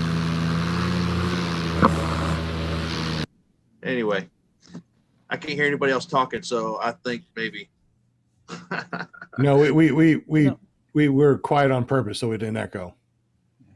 Gotcha. Yeah. Okay, but that was my first flight. I got home and I, Brook sent me home. I was confident I could taxi a wing. I had never done it on my lightweight gear compared to his, heavier duty, his Vertigo. But the first time I got the wing up, I was able to control it. I got that bit of confidence, and then I did my safety checks, hang point test, and then I flew it, and it flew like a dream. I mean, it flew just like I expected it to. I was a little nervous the first time I slid that thing all the way in, and I was like, am I going to be able to slide this out? If I'm not, it's going to be hard to land. And sure enough, yeah, there's nothing to it, man. You put your feet behind it, you slide it right out, and made a perfect land. And I made 7 or 8 of them, and I finally landed. And my dad was at the other end for the last landing. My dad was at the other end of the runway. He was filming with the camera, and I said, I'm going to land as far as I can. I basically spot landed it on my last landing, and I taxied it all the way to the end of the runway and laid the wing down right in front of him like a pro, man. And that gave me confidence. I'm ready to go fly it again. I'm ready to go fly it tomorrow. Hopefully tomorrow morning the weather is going to be good. The other biggest thing I noticed about trikes is you can fill up the gas tank all the way and you don't even know it. You take off with a full tank. You can do a cross country. And I thought I took off a lot of gas a year ago when I broke my leg. I took off with 9 liters of gas. Normally I take off with 5 or 6 liters with my Moster 185, just because I don't fly a long period of time. My average flight is 30 or 45 minutes. But I took off with 9 liters of gas this morning in the trike, and I didn't even know it. So the other thing is nice. The other thing is if the wind changes and you have to go all the way to the other end of the field, just put your wing in your lap, fold it to your sack, just shoot on over, and everybody else is walking over there. And you're just already setting up. By the time they get over there, you're already off and running or off and going. I'm imagining if you're a trike pilot too, you see all these foot launch pilots, they're out there laying their wings out, they're watching the wind socks, like, crap, I got to move my wing a little bit. You're a trike pilot, you're like, just gun it and go, Well, a little tailwind, a little crosswind, you can handle a bit of it, right? Yeah. Unless it's a heavy crosswind, then it's like, not so good. Yeah, there is one odd trike thing that I probably experienced that you guys probably haven't, and I'm sure to be true on any trike, but this winter we had enough snow that I threw the skis on my trike and did a lot of taxiing with it and stuff like that. I noticed that on launch, you do get more drag from it. In flight, you really don't notice them that much. However, if you are launching in relatively deep snow, when that trike comes up off the snow, if one of those rear skis hits snow and the other one doesn't, the whole trike wants to swing sideways and come back again. So if you ever do try skis on a trike, make sure the snow is packed down enough to where one of the skis doesn't drag, because that's a little on the that was a little hard on the ego. So I want to put skis on the trike and go out into the lake and see if I can ski in the lake with the skis. How fun would that be? well, I took the trike around the neighborhood and stuff with the skis on it this winter, and took it down the snowmobile trail, and the guys on the snowmobiles were like, "Who and what is that guy?" As I was going past on the paramotor. So yeah. How fast can you go? You know, Right. anything over about 25 is just scary as all get out. I bet. Just does this. So if you have the paramotor on your back and you're on a bicycle, about 45, 47. You done that? Yeah. Yeah. Wow. Yeah. Anything Damn more it. than that's pretty sketchy. So yeah. Hey, you know how these guys are all trying to set records on OneWheels by seeing who can get them to go the fastest, even though they're only designed to do 17? They need a paramotor on their back. Like that guy on the bicycle. Challenge. Oh, man. Not sure I want to accept that challenge. Huh. No, I've seen them on golf carts, going to the end of the LZ, guys on the back of the golf cart carrying his motor, golf cart's wide open. He cranks the motor up, gives it some thrust. They speed up a few more miles an hour. You know those skateboards with the all terrain wheels? I wonder if you get on one of those, but you have a wing on and you're kind of like foot dragging it. I wonder how fast you could go with one of those things. That'd be pretty neat to see. That'd be different. That could be a TikTok, Grandpa. Not me. unless it goes sideways and then you go sideways and then Well, turn into it. There you go, Mark H. There's your I'm next. pretty sure I'll never know what it's Whoa. like to put skis on my paramotor and launch in the snow, living in southern Alabama. Yeah. But, who knows, man? It sounds fun. I'm not sure flying in the winter is really fun. It's satisfying. It's an achievement. It's kind of filling a need, but overall fun, I'm not sure. So I live up in the north too, in Ohio, and I was thinking, skis would be great. And then I was thinking, how many times have I gone like with I used to snowmobile with a friend or whatever, and you hit a snowdrift and it goes right down into the snowdrift. That's would be my concern, where all of a sudden one of the wheels, especially the front wheel, goes down a snowdrift and just goes plop overhead. Well, if you have the retracted trike and you have the real lightweight wheels, those are just high-end kid Strider wheels, and Specialized makes strap-on skis for them. So I just bought skis for a kid's trike, put them on my paramotor, and they work fantastic. Yeah. How big are those wheels? Yeah, I'm curious. Brian, do you have that retractor trike? Can we see how big the wheels are compared to? Yeah, I can pull up some pictures. It's a small wheel size. They offer two different wheel sizes. The diameter is not significantly different, but the width is. So the width of my wheels are probably 1.5 inches wide, diameter 10 inches, maybe 12. Let me see if I can find some picture here. I got some. And they're tubeless, right? They don't have inner Well, tube. no, because I have a pretty heavy mountain bike background and all that stuff. Talked to my kid. The company that makes the wheels for retracted trike also makes them for Specialized. And Specialized, the ones for the kids' bikes, the high-end ones, the spokes are hollow. So I upgraded to a set of those wheels, and then I set them up tubeless like my mountain bikes. So that way I get rid of the weight of the wheel, the tubes, the stems, and I got the lighter wheel set. But I'm kind of a weenie that way.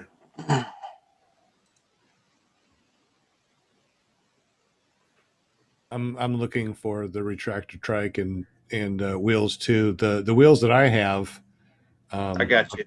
Are pretty cool. I'll have to get those and show you here in a minute. So this is my unit right here. Yep, that's all mine are.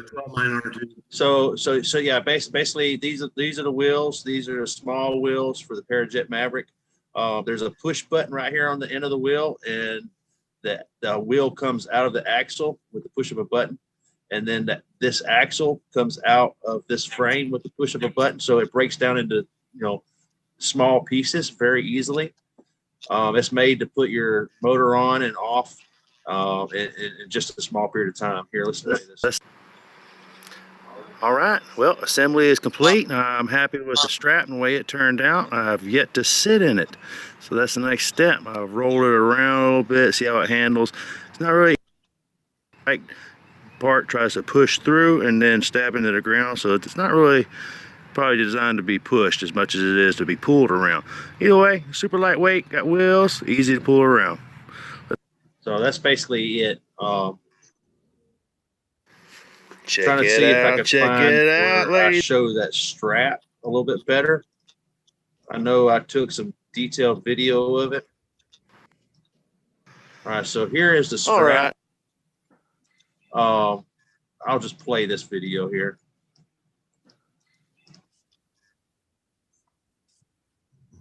I think I got it figured out. I'm going with the titanium tube here for sure. I've done half of the harness here on my seat so I can get to it a little bit better. Going with this tube, and I've got the strap around it. I did a preliminary measurement and adjusted my strap here. Doubled back through the buckle nicely. And what I'm going to do with this extra strap is I'm going to go ahead and staple this. Mosquito. I'm going to go ahead and staple this. What I want to show you is this buckle keep right it here. from Okay. All right, so this buckle right here, you'll see at the top. I mean, this is a threaded adjustment with the jam nut. So a lot of pressure is on this point right here. Can you see my mouse? So a lot of pressure is on that point, and that's the single failure point that I'm worried about. It connects to a ring loop. This clamp connects to a ring loop on the bottom of the retractor trike, and it's what holds the front wheel up. So this entire thing is holding the weight of the front of the tractor trike, which is minimal, plus your weight. So anyway, this was a point that I was slightly concerned with, and then I will probably beef up a little bit. But that's the retractor trike. Super awesome, simple, easy to use, quick and easy to attach. It doesn't really affect your flying characteristics that much once you get up in the air. Yeah, I'm really happy with it. I think it's well worth the investment. Yeah, if you get the chance, to do like a really detailed walk around, how it connects and how it breaks down, I'd really like to see that. Next. George. Hey guys, we're gonna jump off here, but thanks, Brian and Brooke. Now I'm starting to think. I'm thinking about getting a trike. So you can't go wrong with them. I think most people that have flown foot launch and trikes probably prefer the flying characteristics of the foot launch over the trikes, but the availability and the ease of use of the trike, you'll be able to carry more fuel, a little more gear. You got stuff, bars to strap phones to and stuff. There's a lot of, there's pluses and benefits to both sides. I could tell already, and I'm just getting into trikes. Well, when you're not very agile, a trike sounds a whole lot better than trying to move around gracefully. That's just not something I can do. I wanted to say thank you, Sean, for the exam, because it's really. You're welcome. Helps me out. Good deal. Thanks for Yeah, thank you for joining us tonight, guys. Chat at you later. Thank you. Okay. Good night. All right. Now, Mark H., have you ever foot launched, or you've always done the trike?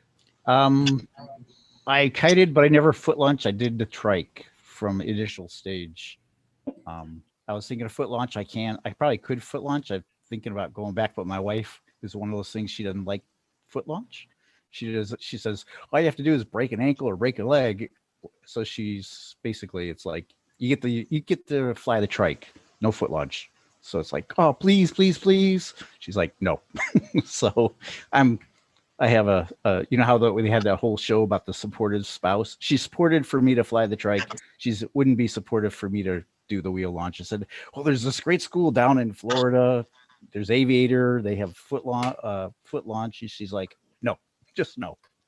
So anyway, so I've done the trike ever since I started.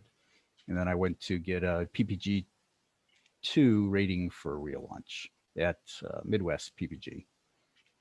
And I did start out at Flight Junkies, so which wasn't, for me, wasn't bad.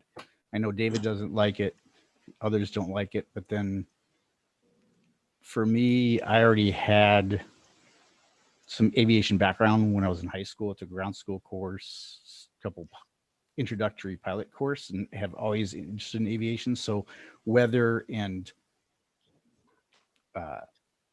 airspaces, that type of thing, I already kind of knew. So the fact that I didn't get as much of that at Flight Junkies as the other place was not a big deal for me. Actually, since you've trained at Flight Junkies, now you went there first. It's always good to hear people's firsthand experience at different places. So it'd be perfectly fine for you to tell us what was your honest opinion on it, and how much more did you get by going to the other school? For me, I went to Flight Junkies, and they do a minimal ground school course, I would say. A little bit of weather, tells you about, doesn't go into depth about the weather, but tells you what the best weather to fly in. Airspace is just what's in part 103. You don't get an in-depth of, okay, here's class A, not class A, class B, class C, class D airspace. This is the pattern of a airport type of thing. The how to take off from an airport, the flight pattern, 500 feet above AGL, 1,000 feet, 1,500 feet, that type of thing. You don't get a lot of that, but the way Kurt sets up, it's cookbook. If you set up the way he says, in the weather he says to fly, you will have a perfect launch almost every time.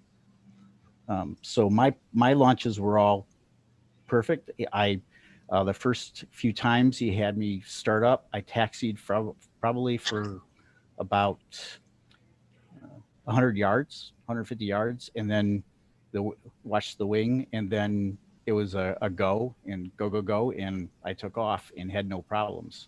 Sure, the first time I was scared poopless, but I think everybody is. The second time, same thing. Taxied for a while on the ground, and then when it was after a while, it was a good wing for about maybe 75 yards a go. Third time he asked me, and he basically told me this afterward. He says, I can usually tell someone who gets it, and I can tell someone who doesn't get it. And sometimes they don't stay with me long enough to get them to a point where they get it. And I tell them, please come back, come back and I give free, like you say, he does do free training if you buy the equipment from him. And if you come back, he'll spend as much time, but a lot of times people go home, you have get up in the air itis, they take off and they have issues. For me, I had no issues. The third time he asked me basically, how comfortable do you feel going up without comms and trying it yourself?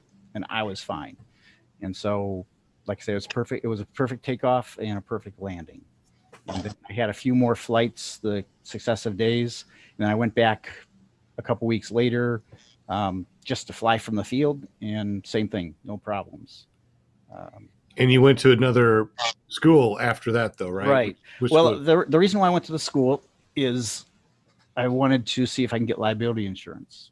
And my wife was a former insurance agent. She said, well, we need to get liability. So eventually I did.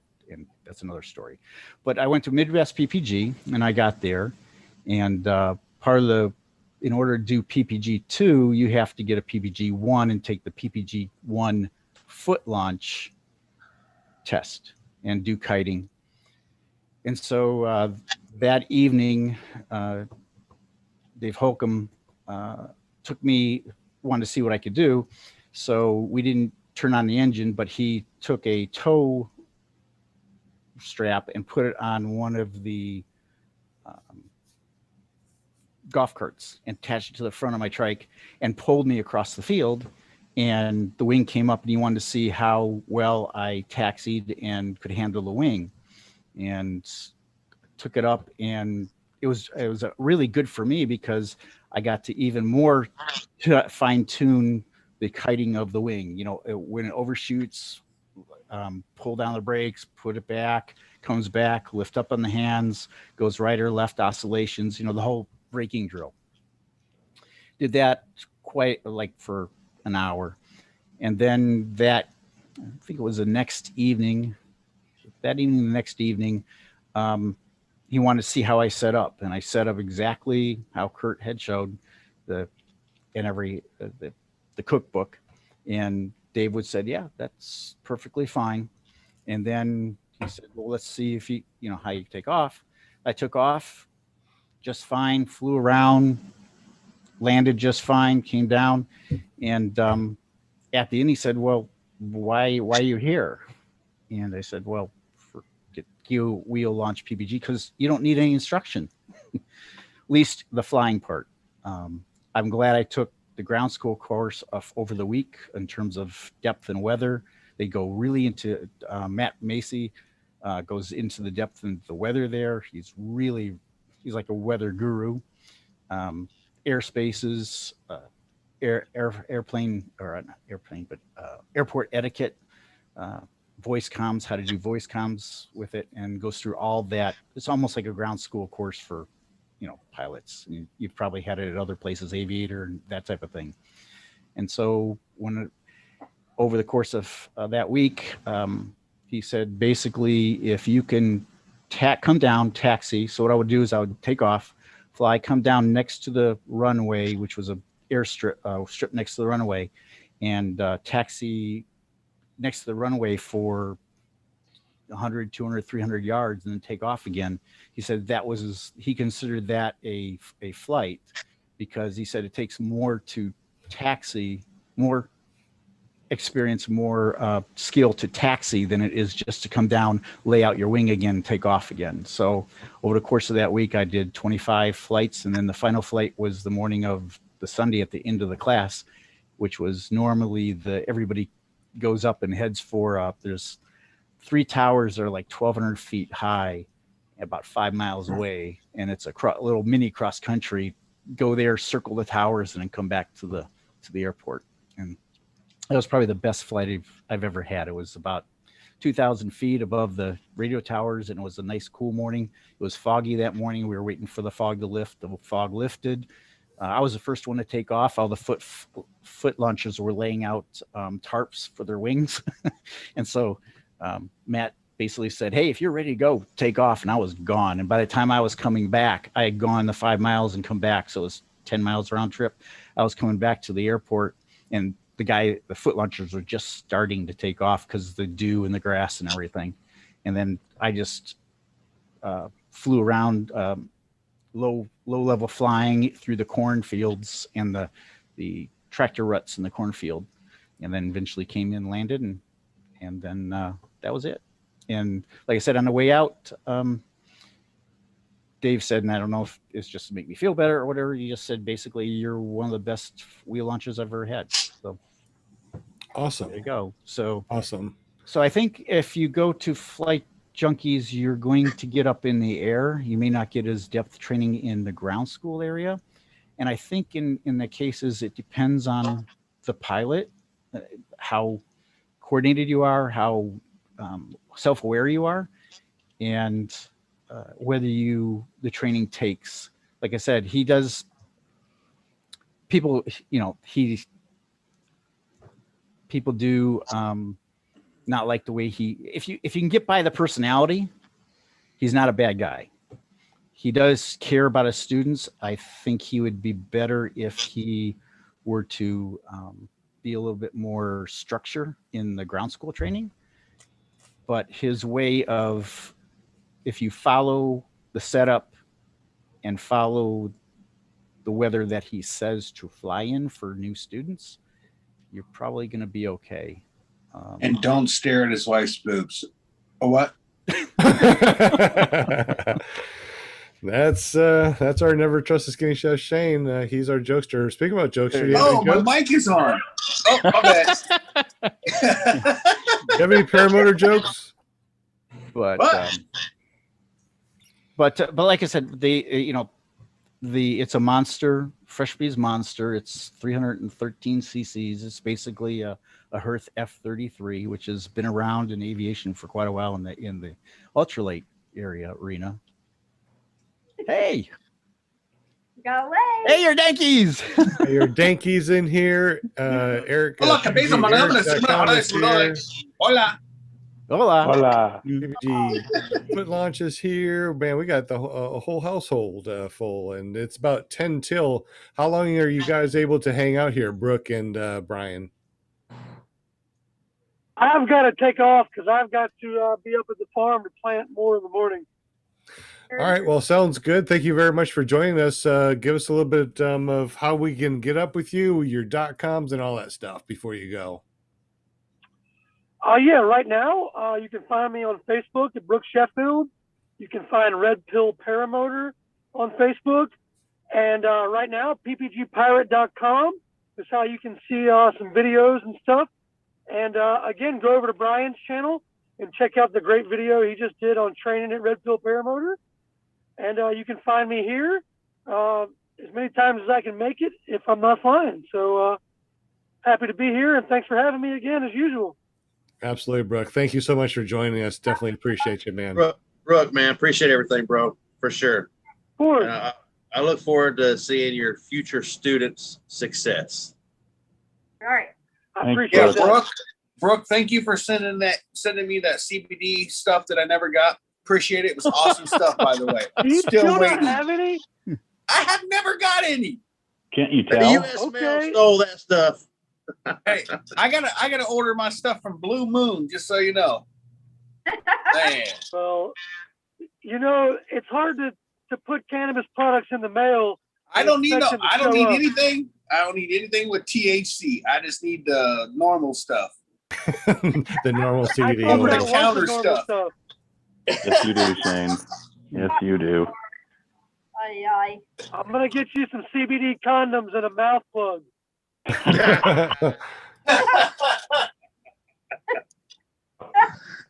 I'll make a video right there. You guys have a great evening. Peace.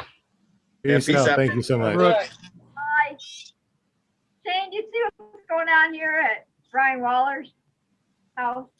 What'd you say? You see what's going on behind Brian Waller right now? You see?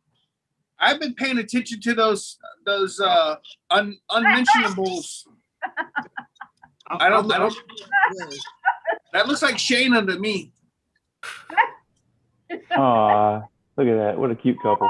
Aw. Oh, beautiful. You know though. Oh, I don't have my background on that I wanted. I was gonna say that's not as embarrassing as the background that I have, but that's not the one I want. Never mind.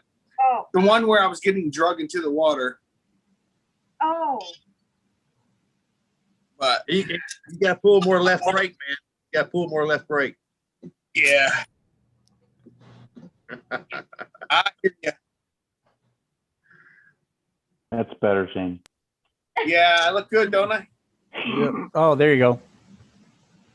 I don't see anything. I was getting a text message I had to take care of. Oh, okay. I had a VIP texting me, so I had to make sure I got on top of that. I wasn't texting you. What are you talking about? I'm just saying if somebody and he knows who I'm talking about tries to poop in somebody's trailer. Oh. Oh. They know to the goose. How's the jails in Tennessee? I'm just asking for a friend. Actually, you know what? I can tell you this much. Oh boy. I believe my daughter and my wife both have done something they weren't supposed to. Whoa. Oh. There's, no. I can't prove it, but I just want to say they pooped in a camper. I think so. At one point, I think you need to do a DNA test on the poop and make sure. I'm not catching it. Are you kidding me? Well, it just shouldn't be in the sink like that. That's wrong. No. It took forever to wash down. Had to use the sprayer, the Yeah, the garbage disposal was like straining. just in case you guys don't know what's going on. Shane, what is your rule? What is your rule if we stay in your camper? Number one rule, and the most important rule, is there's no number two in the trailer. So you pee and TP is the only thing that's going in the toilet. Oh my God, that's just so mean. I have to deal with that stuff. You don't even need a toilet. You can do that outside. Oh, I mean, what if I got Crohn's or throw something, them dude? outside? You just say, get outside and go wherever? No, they got to go find a porta potty or an outhouse. It's none of my problem. That's not my problem. Oh, wait a minute. But what if that's you? And you had to go like really bad, and then you're like, oh man, I don't know if I I go out in the woods. I go out in the woods like a bear, no problem. What about it like bad apples there, bald bear? There wasn't any woods for you to rumble There were off into. porta potties. Every morning I lightened my payload before I took flight. So No, you didn't notice the common theme of bad apples. Every time a pile of poop, just magically appeared on the ground, they're like, Brian, red, let poop. And I was always on duty. Duty. Little did they know it was Shane. Oh no. Oh, I can tell the difference. I don't know. Oh man. Hey, Mark H. Thank you for your story and thank you for letting us know what your stuff was. I know we tend to tangent a lot, but I just want to make sure that that's good. that I thanked you very much for coming on and tell us. I'd like to show you something real quick. Let me show you something. This is my setup, and we were talking about how the line of the propeller. If you notice, when it's sitting on the ground here, the propeller is a little bit pointing. If you look from the front, it's a little bit pointing up in the back. Mm-hmm. So when the wing is back here, it's actually pointing up over the wing. And so when you actually in the air, the wheel comes up about 8 inches, and then the propeller is vertical to the line of thrust. Kind of like Yep. So it levels off. Right. I do not have that on the retractor trike. That's pretty. It's pointed straight at the wing. And the first time I got in it, I have a habit of revving the throttle, and it just messed my wing all up. That's a lot of lights you got going on up there. That is awesome, man. Well, the green is on the right, the red is on the left. That's generally how if you ever look at a GA plane, they have the green on the right and the red, and then the white is on the front, and has a Abrams on the top here. So, is that the seat looks kind of like a fold down boat seat? Yeah, it is a fold down boat seat. Okay.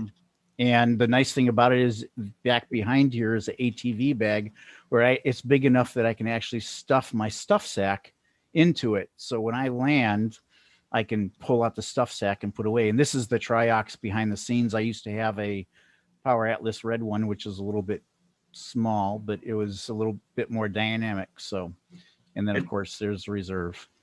And that has a assist on it, right? I see there. Yes. You cannot reach. It's really hard to reach around and grab, unlike the retractor trike. And this a lot of people don't like the fly pod here. One of the things I don't like about it is that the wheel is a little bit forward and this engine is heavy, so it tends to want to tip back on this right through here. Okay. And kind of like with the wheel up in the air. And that's the only thing that I wish they could redesign it about it. But it's really a sturdy frame. I think Rick Davies, PPG Gorilla, actually uses his for training. He says it's basically a beast, which it is. It's all chrome steel or chromoly steel in it. So I got a question for you as far as maintenance on your machine there. I've heard that a lot of those fresh breezes, it's a lot of maintenance, and there's some people that, they're doing more maintenance and more fixing than flying. What is your take on that real quick? I have a friend who has probably over between 100 and 200 hours. And the only thing he's had to do on he's had to replace the coil, and he had to replace the silencer, the silencer part of the exhaust he had to replace. On mine, the only thing I've had to do was they have a new high ignition coil that's a little different. Mine is a newer model, so it has the high ignition coil. The only thing I've had a problem with is the original bracket was up under the engine and it cracked. So when it came off, the kill switch ground was attached to that, so it wasn't attached to the engine. So when I was coming down to land, I was hitting the kill switch and it didn't do anything. So I had to land, and I reached around and just hit the choke, and it just choked out the engine. And then they sent me a new mount that goes on one of the struts of the engine frame with two rubber bushings or whatever for vibration. And since I put that on, I haven't had no problems.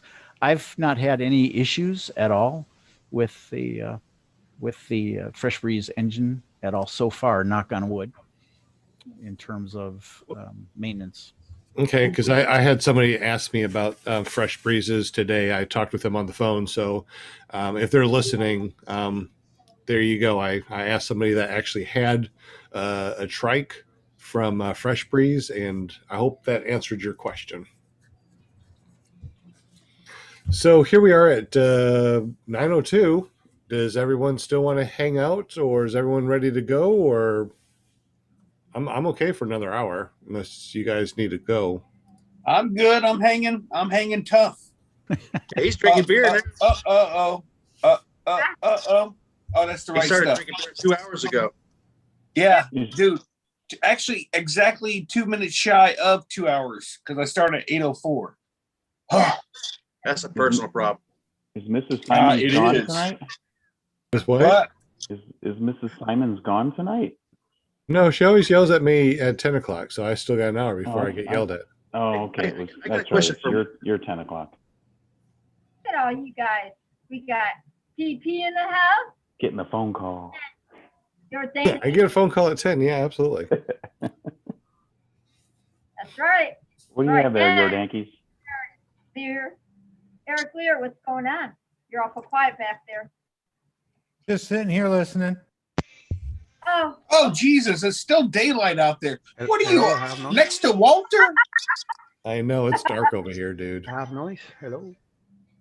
There he We got is. some daylight. We've got you, your Yankees. How you hear me? Because they always tell me to shut up because I am too loud. No one's ever told you to shut up. Shut up. Your Yankees, we can hear you. Brother, I just keep busy. I bought a couple new books. Acrobatics. Something about acrobatics. Nice book. I bought 50 Ways to Fly Better. 50 Shades of what? 50 Ways to Fly Better. Brook Goldsmith. Advanced paragliding, just to understand better my wing and to be able to fly in thermals. wow. And I bought paragliding for beginners that we always are new people. I like that. Cool. Very nice. I opening more my window now. The other day I flew with my windsock. I can barely hear you. Well, I don't try to talk too loud because you send me to shut up, and I just try to do it right. That's not true. Yeah. Yeah, you say that. Speak up. Was that Spanish swearing I just heard? What was that? Yeah, no, because he know me well. I don't want to go nasty on it. I want to keep it PG, man. Keep it PPG rated. I gotcha. Yeah, your dinkies. I got a question about your background picture, man.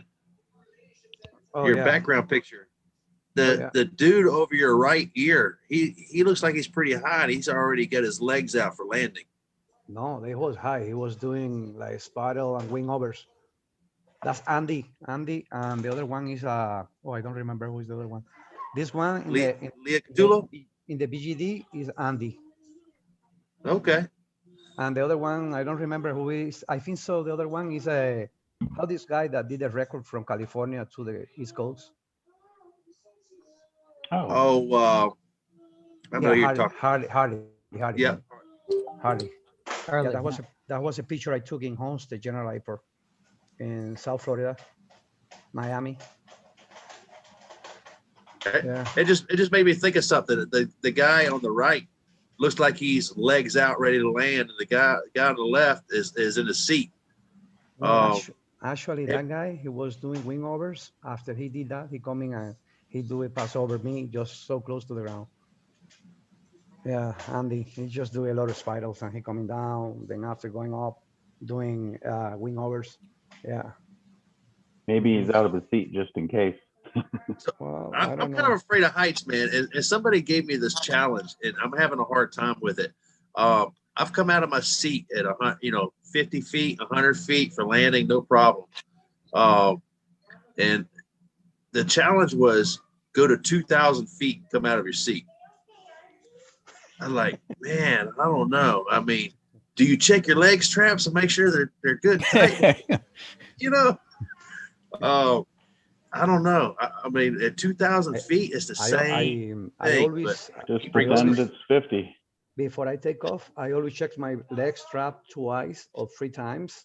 Then after I do all my checks, I text my wife that I'm taking off. You laugh, but I have a family and I fucking respect that, Then, I take off and shit happen every day. The other day, I have to do emergency landing because I can't get right in my seat. And I have to do emergency landing. Whatever field I found was perfect because after I landing in the bush, was a little windy. And thanks God, was a little windy. The air reverse, come out, and everything was good. Then the other day, Sunday, I took the windsock with me. I was flying with my windsock in my air racers for 1 hour. Then I didn't land because everything was right. But it's like tragedy can arise anytime, any moment. Then I don't need people to fly. I go and I fly by myself because that's how I teach myself. Because I didn't was so lucky with my instructor, and I have to fly. I have to learn to fly because I really love to fly, and it's therapy for me. Then it's like all these people have something to do, have family affairs. You don't be no more a teenager. You don't can be with people all the time. Yeah.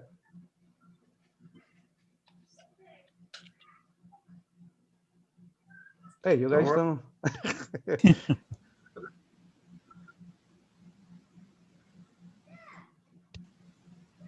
Hello, I don't listen to nobody. Hey, your Dankies. Yeah. I want to let you know, just as we were leaving Friday afternoon to go camping, the truck is hooked to the camper. I pull out, my tires go into the curb of the road. The mailman pulls up. My wife gets out of her car. That the mailman hands her a big box, which was my wing. I backed the truck up out of the road. I load up my paramotor. I throw everything in the trailer and we take off. Man, that was good. So yeah, me too. It was awesome. Yeah, but he was afraid to come into my house. 2 hours of drive. Yeah. No, it's longer than 2 hours. 2 hours and 20 minutes, man. It's not too long. It's okay. Either which way. Before you came to Lake Wales? Shane? Yeah.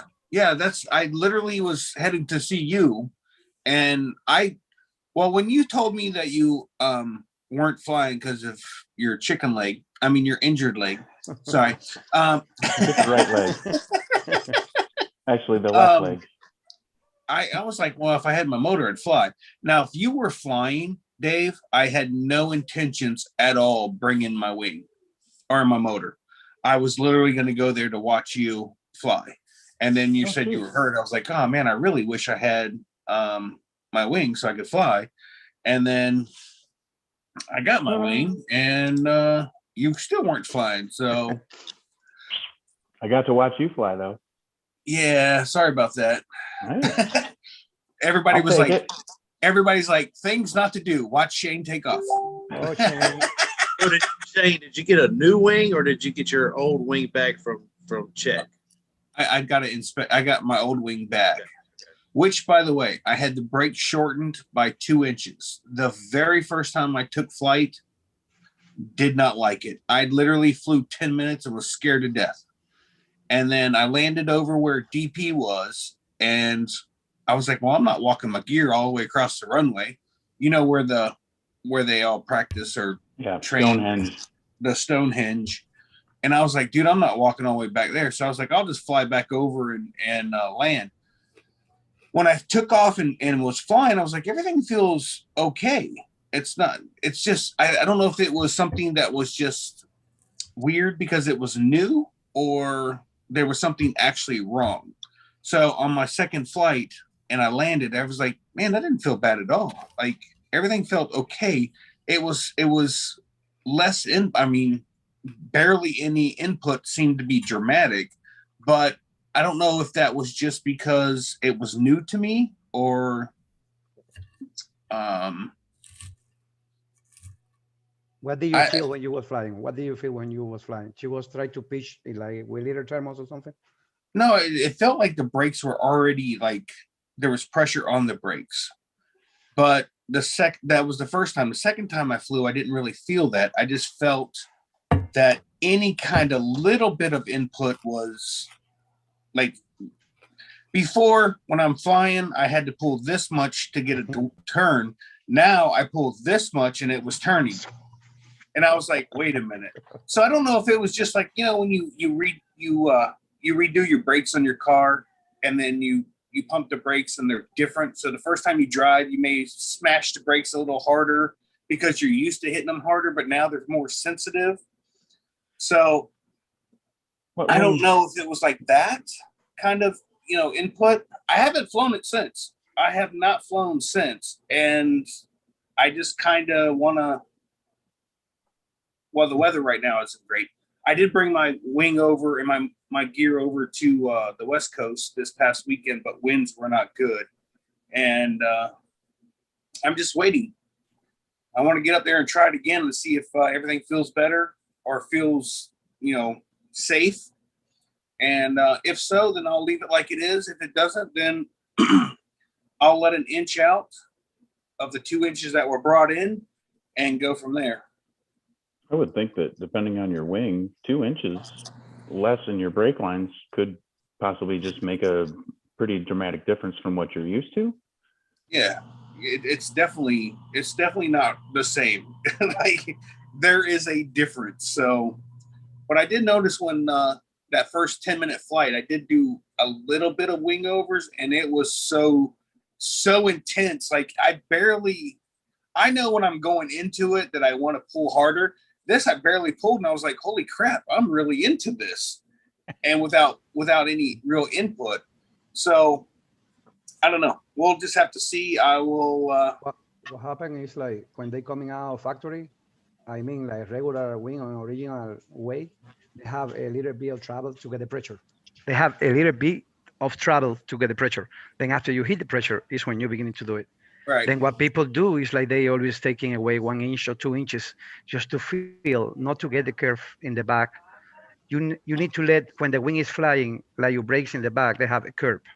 That Right. curve, you never can kill it because, you kill your wing and then she never have reaction for her. But you can play with the brakes down below, just your arm, change the position. You just have to be careful that you want to do it with the trims all the way out, because if you shorten them and you then let the trims out, you're already pulling some brake and so sorry for you get some collapse. Heck yeah. One thing I noticed about my unit after I changed the hang points, and I haven't flown it yet with the changed hang points without the retractor trike. I'm going to recheck my hang point again without the extra 20 pounds. Man, I've probably been flying in too far forward of a position for a while. A few months ago, I had a bad launch where I didn't lean back far enough, and I drove myself into the ground and broke a prop. That might have been part of it. My hang point probably already needed to be checked. Basically, in November 19, I bought my gear new, and they tested me for my hang points at Aviator. I was a certain weight that had changed. So I think maybe I was borderline needing to change them anyway. But after I changed them and I flew this morning, I felt like I was sitting back in my chair a little bit more like a recliner, and I was more comfortable than I've ever been in my life flying in that paramotor, because it was adjusted a little different, just way more relaxing. So, if you've been in your gear for a long time and you haven't rechecked things, maybe it's worth another check. Yeah, that's what I did. I went to a larger gas tank this year, and then I also added the reserve, and so I had to recheck my hang point. Unfortunately, it was the same, but it was just a little bit changed by an inch or two. But if you add stuff to it, or if you get a little heavier due to COVID, checking that hang point is a good idea, as you say, Brian.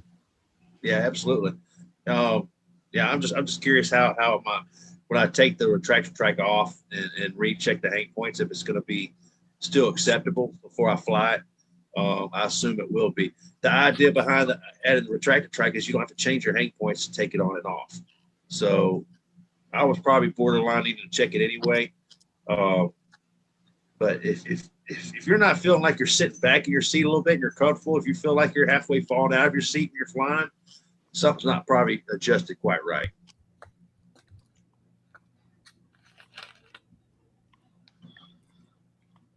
I'm still here, guys. I'm in the midst of telling the story or texting somebody. Sorry, guys. I'm still here, though. I can hear you, and I'm still part of it. Red says hi. What's up, Red? Wow, he's getting bigger every time I see him. He's going to be like 60 pounds probably already, if he's not already. Hey, come here. But he's trying to bite his own collar. Come here. But yeah, he's a good dog, man. This dog is the most relaxed dog I've ever seen in a pool. Every time we go in the pool house now, he just walks up. Come on. It's his favorite toy and walks straight into the pool. He jumps off the bank of the pool. Super smart, doing really good. And if you need to get rid of an Atlas, you know somebody to call. I know somebody that's pretty effective at chewing up random alley. That was hilarious. That was my fault. I let it fall on the ground in the garage and I didn't pick it up. And he took care of it for me. Nah, he's a good dog, man. He's growing up too quick. He's gonna be 6 months old in just a few days. So on the 20th. That video of him running through the corn rows in your produce was pretty cool too. He loves it out there. Yeah. Yeah, we have fun pretty much every morning. He'll go out, he'll run around, stuff like that. He's like a lot of these other dogs. He likes some tall grass. What kind of dog you got there, Mark? It's a lab border collie mix. Okay. At least one of them. She's the one that's closest to me.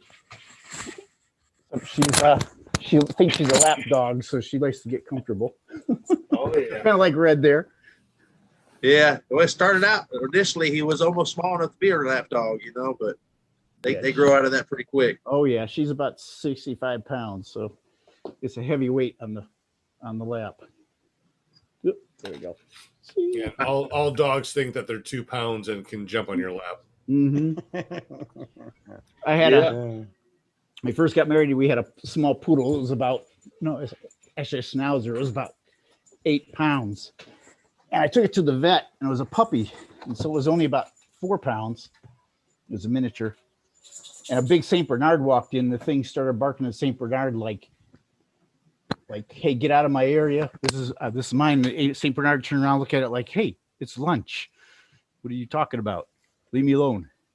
But yeah, they don't know size. they think they're all a bunch of little ones. Walter says he has a dingo. Laugh out loud. He's a golden retriever. He asked in the chat what kind of dog he was. If he was talking to me as a golden retriever, he's talking to Mark. Well, he told you. There you go. I have a Jack. He's not allowed on the couch. When he gets on the couch, I'm like, Jack off the couch. You jerk. Our first spit take. Man, Chevy Chase couldn't have done it better, Sean. Got him. Man, that was good.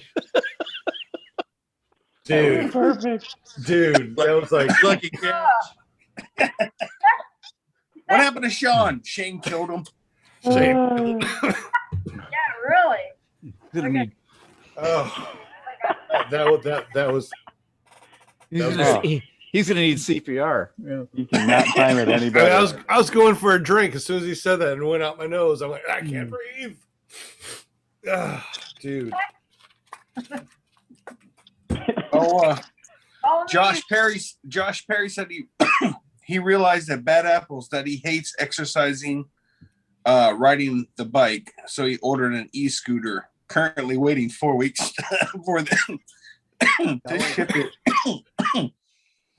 I can't look at Sean's face right now. It's all making you cough. Dude, I'm gonna have to get another dog and name him Jack. Yeah, it's the greatest. Yep. And make it a Jack Russell. Yeah. Yeah. Yeah, that's That way I can really name him Jack, and that'll work. I don't know if I can handle a Jack Russell. They just have more energy than I could ever have. It's like, Yeah, give me the energy. we got an Australian Shepherd, or my daughter does, and this dog is non-flipping stop. I'm like, dude, so smart. Yeah, they're. We gotta. I kick this dog out all the time. Jack will come in here and lay on the floor and just mind his own business. But the Jack puppy off the floor. He comes in here and she just comes in here and terrorizes. And earlier today they disconnected my computer, unplugged the TV, like literally just was terrorizing everything. I was like, all right, dude, out. And then they sit outside the sliding glass door whining. What do we got here? This is my equivalent to a Jack Russell. This guy nonstop from the time I get up in the morning to the time I go to bed wants to play ball. Where's your ball? Did you want to play ball? Where's your ball? Where's your ball? Where'd it go? Where'd it go? Where'd it go? Where'd it go? Is he attacking me? Trying to find them. Ah! Oh. Now he's running trying to find the ball. Oh, he found a ball. Oh. At least he gave it back. Mine runs away. Thinks it's a keep away. And this is my this is my biggest beagle ever. Aw. I love beagle. And this one thinks that he's 2 pounds and wants to sit on your lap. Lap dog. You are just too big to be a lap dog, you big bubby. And they're both rescues. This one was actually bigger when we first got him. And you think he's fat now? He was a big fat sausage when we got him. And that first one, he was 16 pounds. All you felt was bones. So that's what she said. That's what she said. A couple beagles, we call them bugles, man. They have. Oh, Jesus, sorry, hit the wrong button. I gave my parents a beagle, and it spent every night right outside their bedroom window, howling at the moon at midnight. They were very thankful. Yeah. They're like, great. Oh man. Yeah, we've had a few beagles, a few bulldogs. This is our first golden retriever. I guess I shouldn't have been surprised when we got him at 8 weeks old. He was already knew how to retrieve. That is so funny. It took me a minute to put together the name of golden retriever and what it actually meant. But yeah, he was pretty good at that. Still is. That's pretty cool. Anybody in the chat have dogs? What kind of dogs do you have? And what do you think? Are dogs like really man's best friend? I think so. I think dogs are great. Indeed. Well, what do they Yes, say? they are better than me. Dogs have masters, cats have slaves. Is that how it goes? I think so. I'm not much. I mean, I had one cat that I really liked. It was a black cat. Really liked him. He was a good cat. He was given to me years and years and years and years ago. Must have been 30 or 40 years ago. Maybe 50 or 60. I don't know. I take it he's gone. He's gone. He was a good dog. Sorry for your loss. He was a good cat, like from a long, long, long time ago. I think the I first cat I ever had. I have 3 stupid cats. Yeah, 3 stupid cats? Yeah, I got cats because when my last dog died, which was a Rottie, by the way, Shane, I don't think my heart could take another dog because I'd immediately start worrying about when he was going to die. And so I got 3 cats. I rescued 3 cats, and I thought, yeah, it's all right. When they go, it won't be so hard on me. The dog was. And that really was my reasoning. Well, I'm kind of attached to him now. I don't ever want to say I'm a cat person, but yeah, they're all right. And one's name is Jack. You got a cat that's named Jack? And he's always on the couch. Yeah.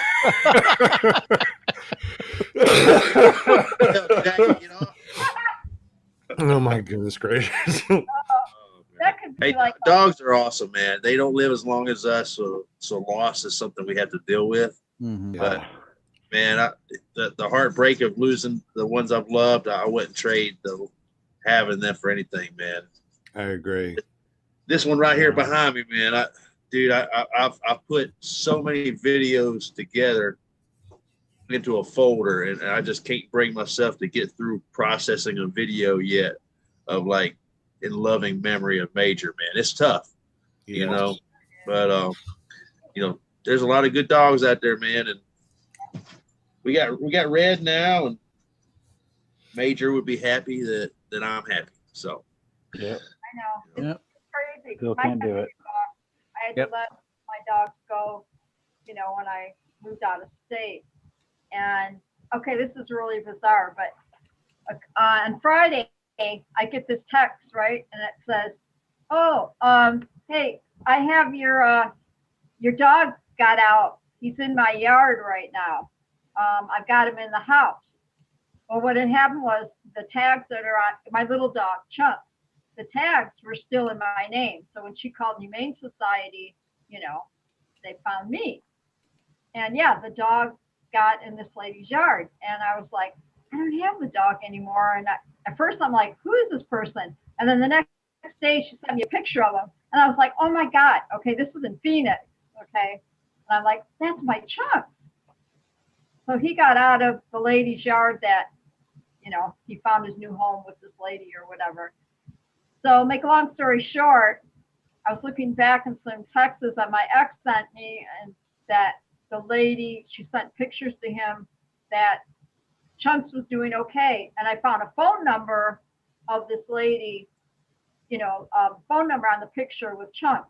So I took a wild guess thinking, okay, that's got to be her phone number. So I called her, I messaged her, whatever, you know, and I said, hey, Maria, here's her phone number, Chunks at her house, blah, blah, blah.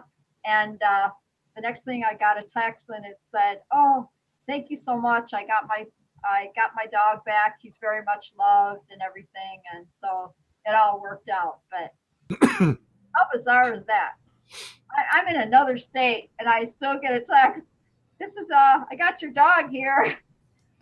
And yeah, so I was just happy that he's okay and he's got a good home. She said that she looked for him all night, the night before and everything. And so, yeah. And then my oldest dog, my ex has the oldest dog, Max. And last week, the week before, Max started having seizures and they couldn't figure out what it was. And they got him to the vet, and I guess he's got some kind of a little bit of a tumor or something, but the only thing you can do is just keep him on meds right now and, you know, let him live his life. But yeah, so that's my story with my puppies. They're still in my heart. Yeah, they're still in my heart. They're both like 12 years old now or whatever. But Yeah, that was tough to see that though. I mean, hearing back seizures Oh and my gosh, Brian. seeing chunks, sitting outside somebody's patio, and I couldn't do anything, and yeah, it was hard.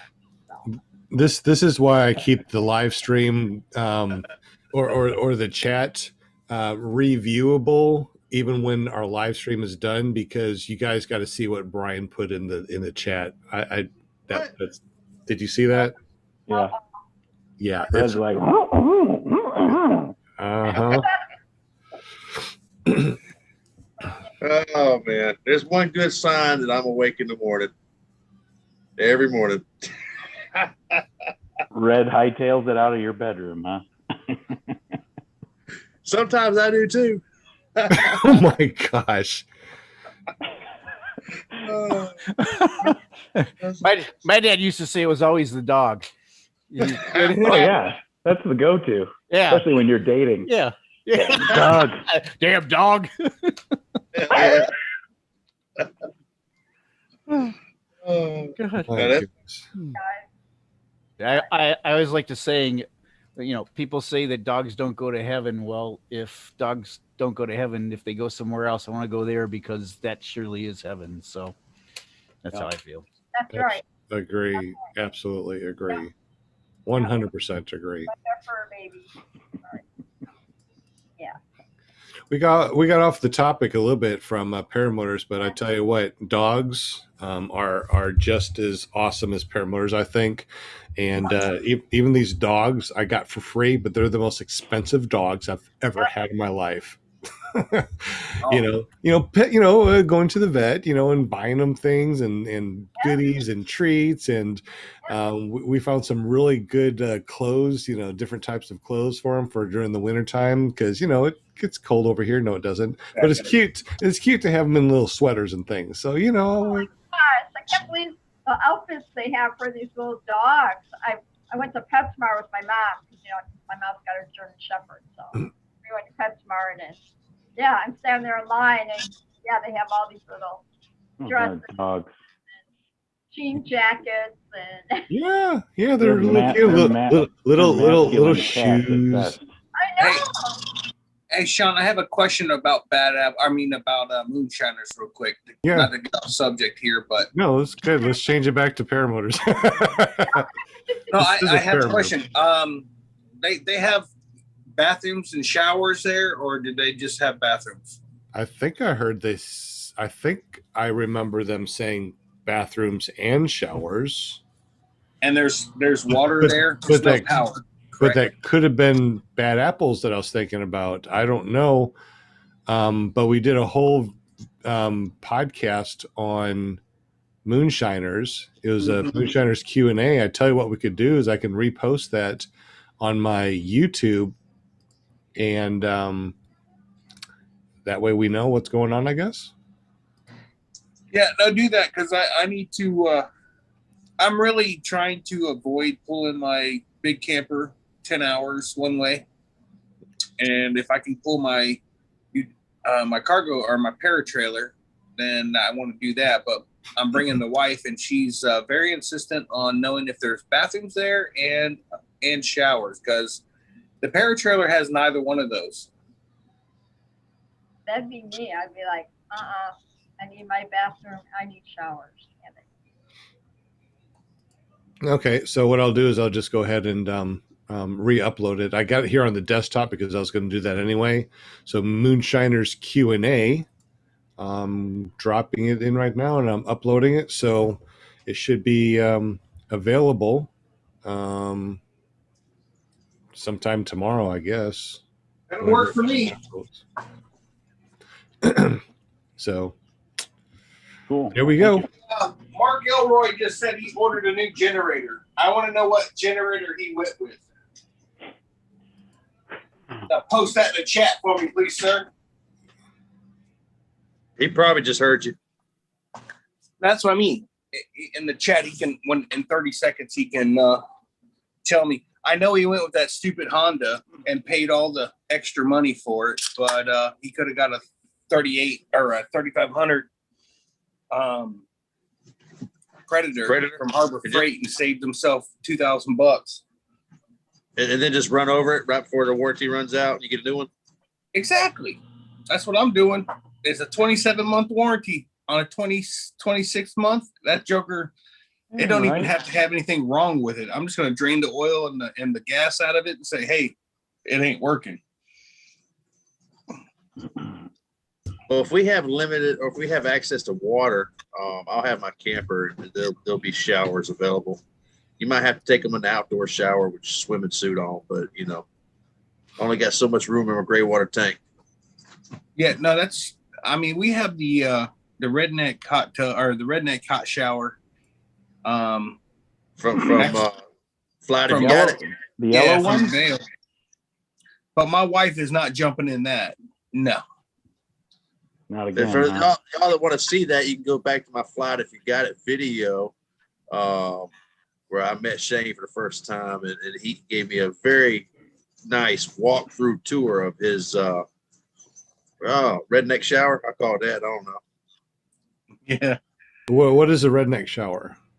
So it consists of a 150 quart cooler, a heating element that I got off of Amazon for like $35 that warms the water up, and then it's a fountain pump that you put in like a pond or something that's cool. Yeah. And I hooked it to a water hose. The water hose runs into the shower to a shower head, and then it's an enclosed Insta shade. And we literally had these foam mats down and a cot on one side of the shower so you can put all your towels and clothes over there. So you shower to the one side and then walk over and get dressed on the other side. Is it handicap accessible, Shane? It was, yes. Wow. Hey, Mark, I will let her know. I did read your comment. And I don't have to worry about her too much. I think there's a good chance she might be able to take Mark. And anything, I'm just saying she's kind of tough. She's got guns. You know what I mean? Yeah. Oh no, I know. I do know. I bought them all for her.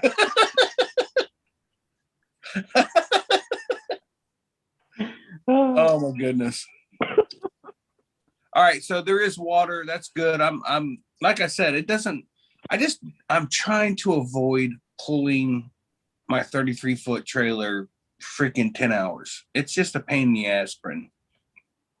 See what I did there, Sean? Keeping it PPG rated. You have more than one camper? You get the Paracamper and then you got your fifth wheel, right? Camper. Yeah. Okay. And I literally bought this enclosed trailer for out-of-state things, but I really didn't expect my wife to go to anything out of state. What was Bad Apples was not a bad pull. I think it was, I don't remember how far it was now. It was 400 miles from my house to Bad Apples. And we stopped around 11 o'clock at night or so and pulled into a truck stop and jumped in the camper and slept overnight and then woke up in the morning and continued. And we would probably do the same thing, but the problem is on the way home, we're going to be heading back and it's all going to just be just a one shot. I don't know if I really want to pull camper because Brian, I don't know how, you've been all over the country, but it's kind of a pain and tiresome to pull that camper for a long, long period of time. You got to pay attention to the road a lot more than you do when you just got the truck. You're just driving the truck, not a trailer. Yeah, very true. I would say that you totally get used to it. For me, pulling a camper across the country is all about enjoying the trip and not worrying about so much about getting to the destination. I drive 300 or 400 miles a day. Don't push myself too hard, and make stops. But the main thing is you can't go through drive-throughs. If the only time I eat fast food is when I'm traveling, right? And You know, if you got a camper behind you, you can't do that. And in this year of COVID, you know, a lot of dining rooms haven't been open either. So it makes getting food potentially hard to get. You know, if you can't walk into the dining room and you can't go through the drive-through, what you going to do? You have to make a sandwich in the camper. But so I'll pull the Blackstone out next to Burger King and show them how it's done. You'll have your own drive-through going beside theirs. Probably. But not, I mean, you know, having to stop at RV parks and trying to find a place that, you know, hey, I'm just for a quick overnight. I don't want to disconnect. You got a place long enough where I can stay hooked up. That way I can get out early in the morning. You know, things like that you have to kind of check on. You get used to it. It's just a lifestyle. I don't think it's a big deal to go across the country in a camper. I think it's a big deal to go anywhere and be in a hurry. That's when all the stress comes in. Pulling a camper across the country has made me a better, more relaxed, chill driver because you can't hurry. I am A to B kind of guy. Like when we go on a destination, I want to get there as fast as possible, and then I want to have fun. I don't want to spend a day and a half to you know what that is? I can tell you exactly what that is. That's the weekend warrior in you. You're a Monday to Friday guy, and you got your weekends, and you got to take full advantage of it. And you don't want to spend. You can't spend 3 days driving across the country. I think what you're getting more of a retired state of mind where you don't have to be anywhere at a certain period of time. You get a little more relaxed and not such a hurry to get from A to B. You enjoy the trip more, is what I'd say. Yeah. Tony asked what if you can stop at rest stops and stuff. The funny part was I literally had a Love's truck stop on the map. That was our destination. So when I got off work, my wife got home off of work, we jumped in the truck and took off. And we got to, it was probably 10 o'clock when we got to the spot that we were looking at. We pulled in and there was not a parking spot available. There were 18-wheelers everywhere. They were double parked. I was just like, I'm not, as a weekend warrior, gonna park in front of an 18-wheeler, you know what I mean? Like, and go jump in my camper. So we continued on down the road.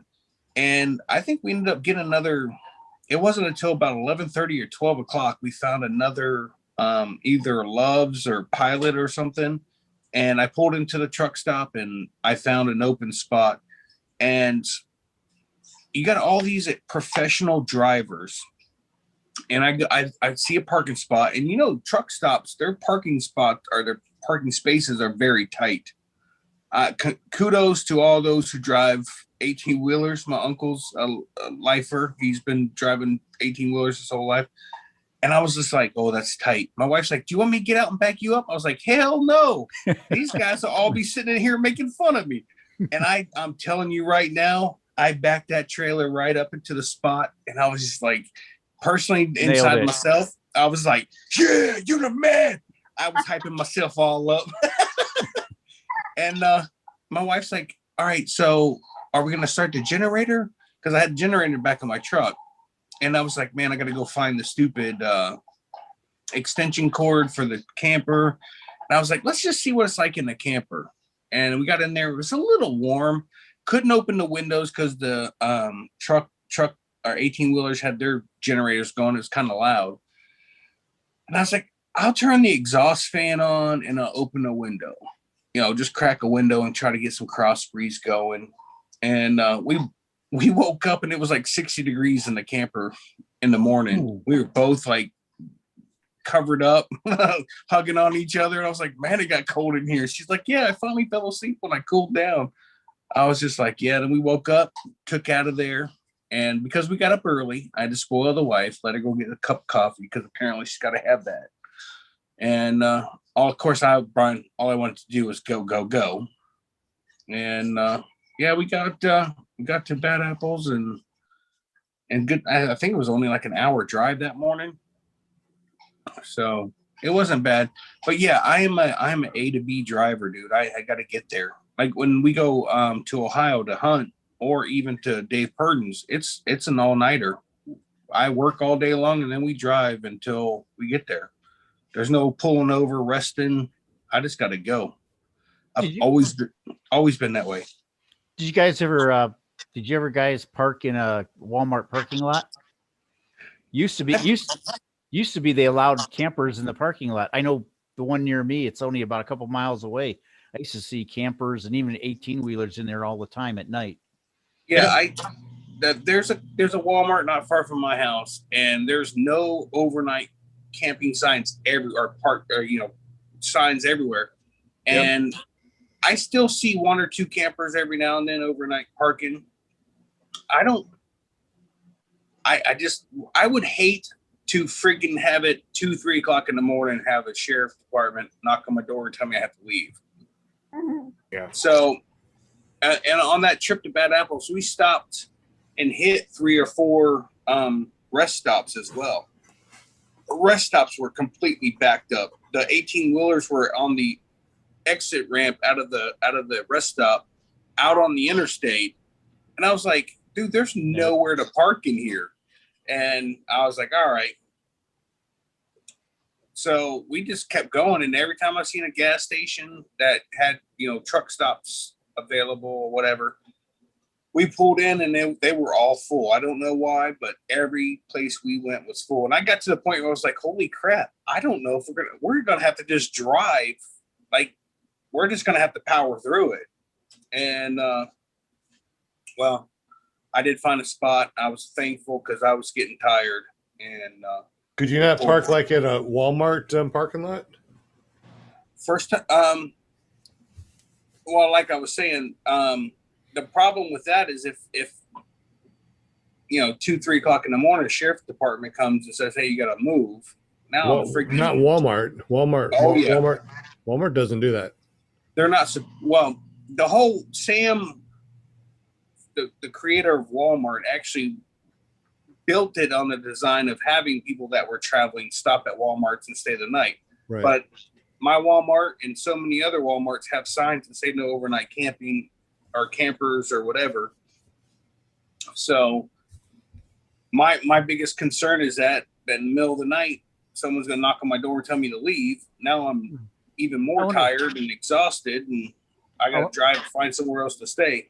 I wonder if those are local ordinances, where the Walmart is, because the Walmart near me, we're out in the boonies or whatever, and I've never seen a sign saying no camping, and I've seen campers there. And it used to be, before the pandemic, used to be a 24-hour Walmart, so people come in, pull in at 2 or 3 in the morning, they go into Walmart and stock up, and then go out and take a Symons in the camper. That was the whole idea of from Sam Walton, was wanting people to go and park there, sleep overnight, wake up in the morning, go grocery shopping, and then continue on. So I don't know.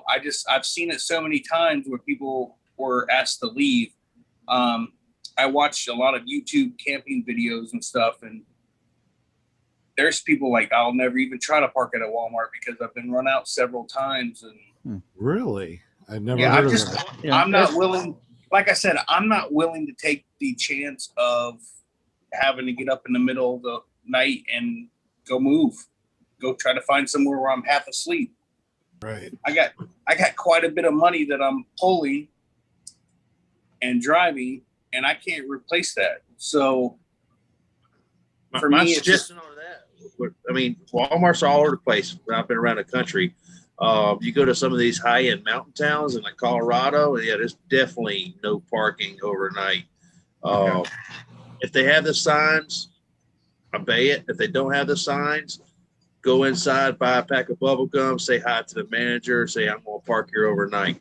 You'll be good. Yeah. Most people don't know about Cracker Barrels. I've stayed at a dozen different Cracker Barrels around the country. They allow you to park there overnight. I do forget about that. I pulled up. I've got an app that's made for. It's called Park Advisor, and it tells you about all the Triple J gas stations and all the Love's gas stops and all the rest areas. Which ones have dump stations, and all that kind of thing. And the Cracker Barrels. I don't know how many times I like to eat Cracker Barrel. I go there and I would eat dinner, and then if it's a moderate type climate situation when I'm doing that kind of thing, I don't need to run a generator. I just jump in the camper, sleep overnight, and get out of there early in the morning before I'm disrupting their parking. You know, and so in the chat real quick, Josh Perry says, DP, are you and Mom going to Moonshiners? DP at Josh Perry. Who else is going to keep an eye on our boy? Josh Perry, laugh out loud. Resurgence PPG. I stayed at a Cabela's in Phoenix, woke up right underneath the no overnights camping sign. I took it as a win. He's a scofflaw. Oh my God, dude. Yeah. I'm dying over here listening to Brian. I don't want Brian thinking I'm laughing at him for something. I'm laughing at the chat because I'm dying, dude. I've been reading it too. We got Todd Scandrick finally shows up, 10 o'clock. Yeah. Nice. No, I'm just kidding, Todd. Better late than never. Yeah. Yeah, just in time for us to say goodbye and say goodnight, right? Oh, there goes the neighborhood. So who Boy, is the look at the time. Why? relationship, Dave or Josh? I can't remember.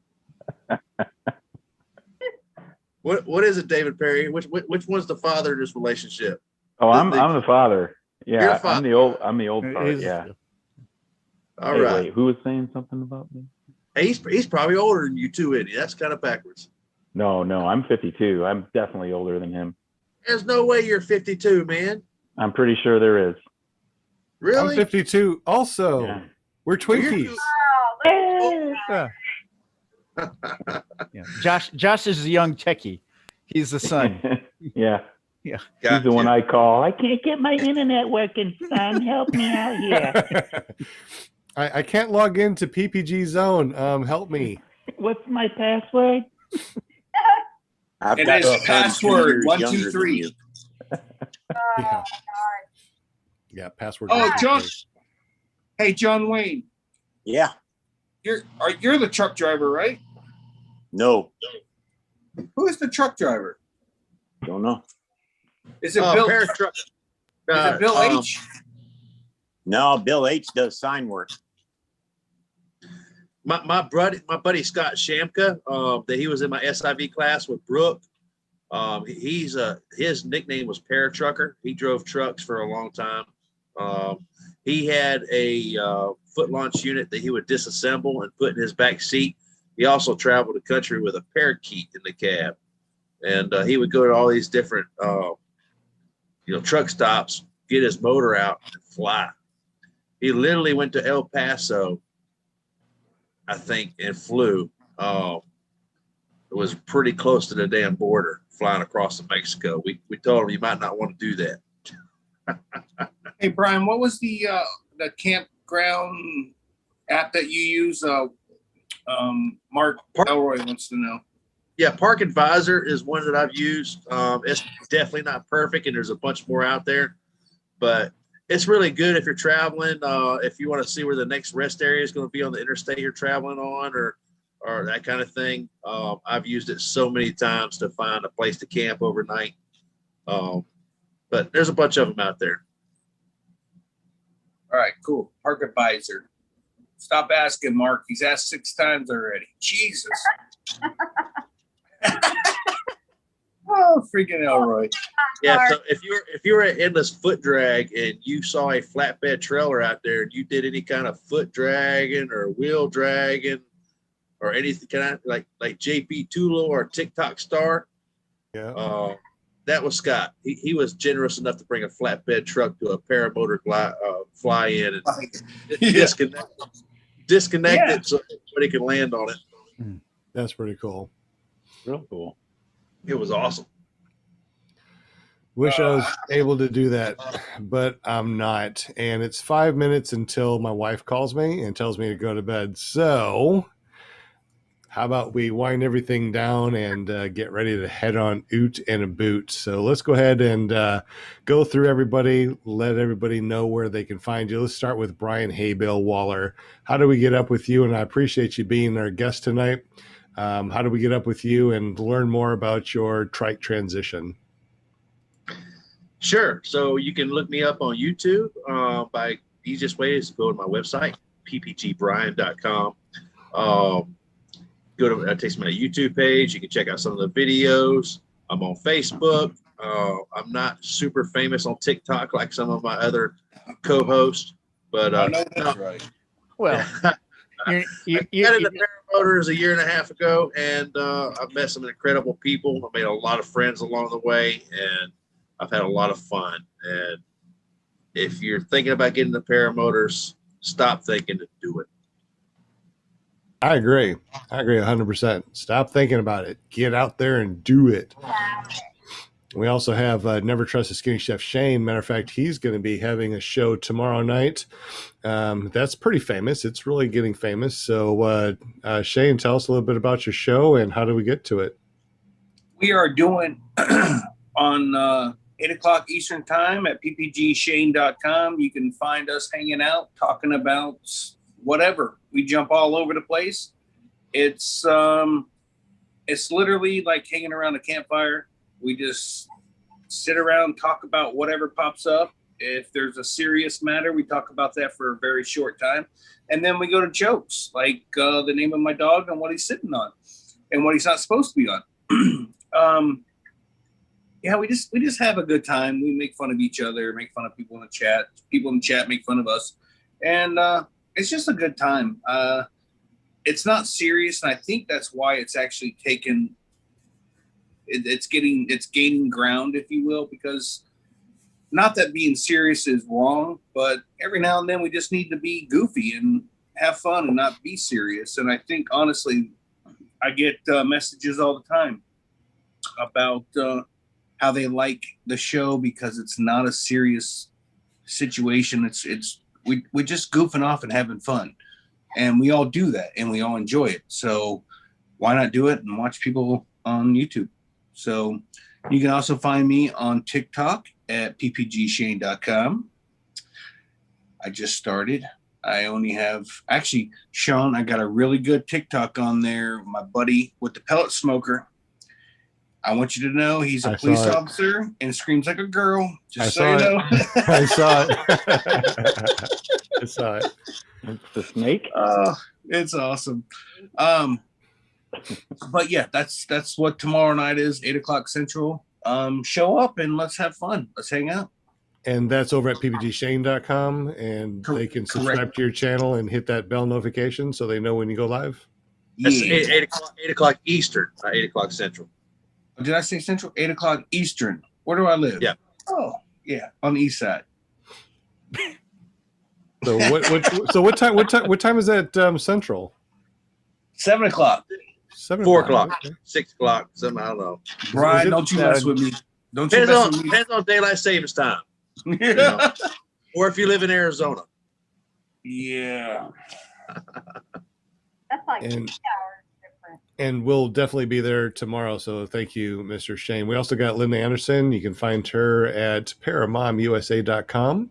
And there's somebody else that's famous in your life. Who's that? And how do we chat with him and see him every week? That would be Robert Michaels at ParagonTalk.com on Thursday night. Come join us. We always have a good time, lots of laughs.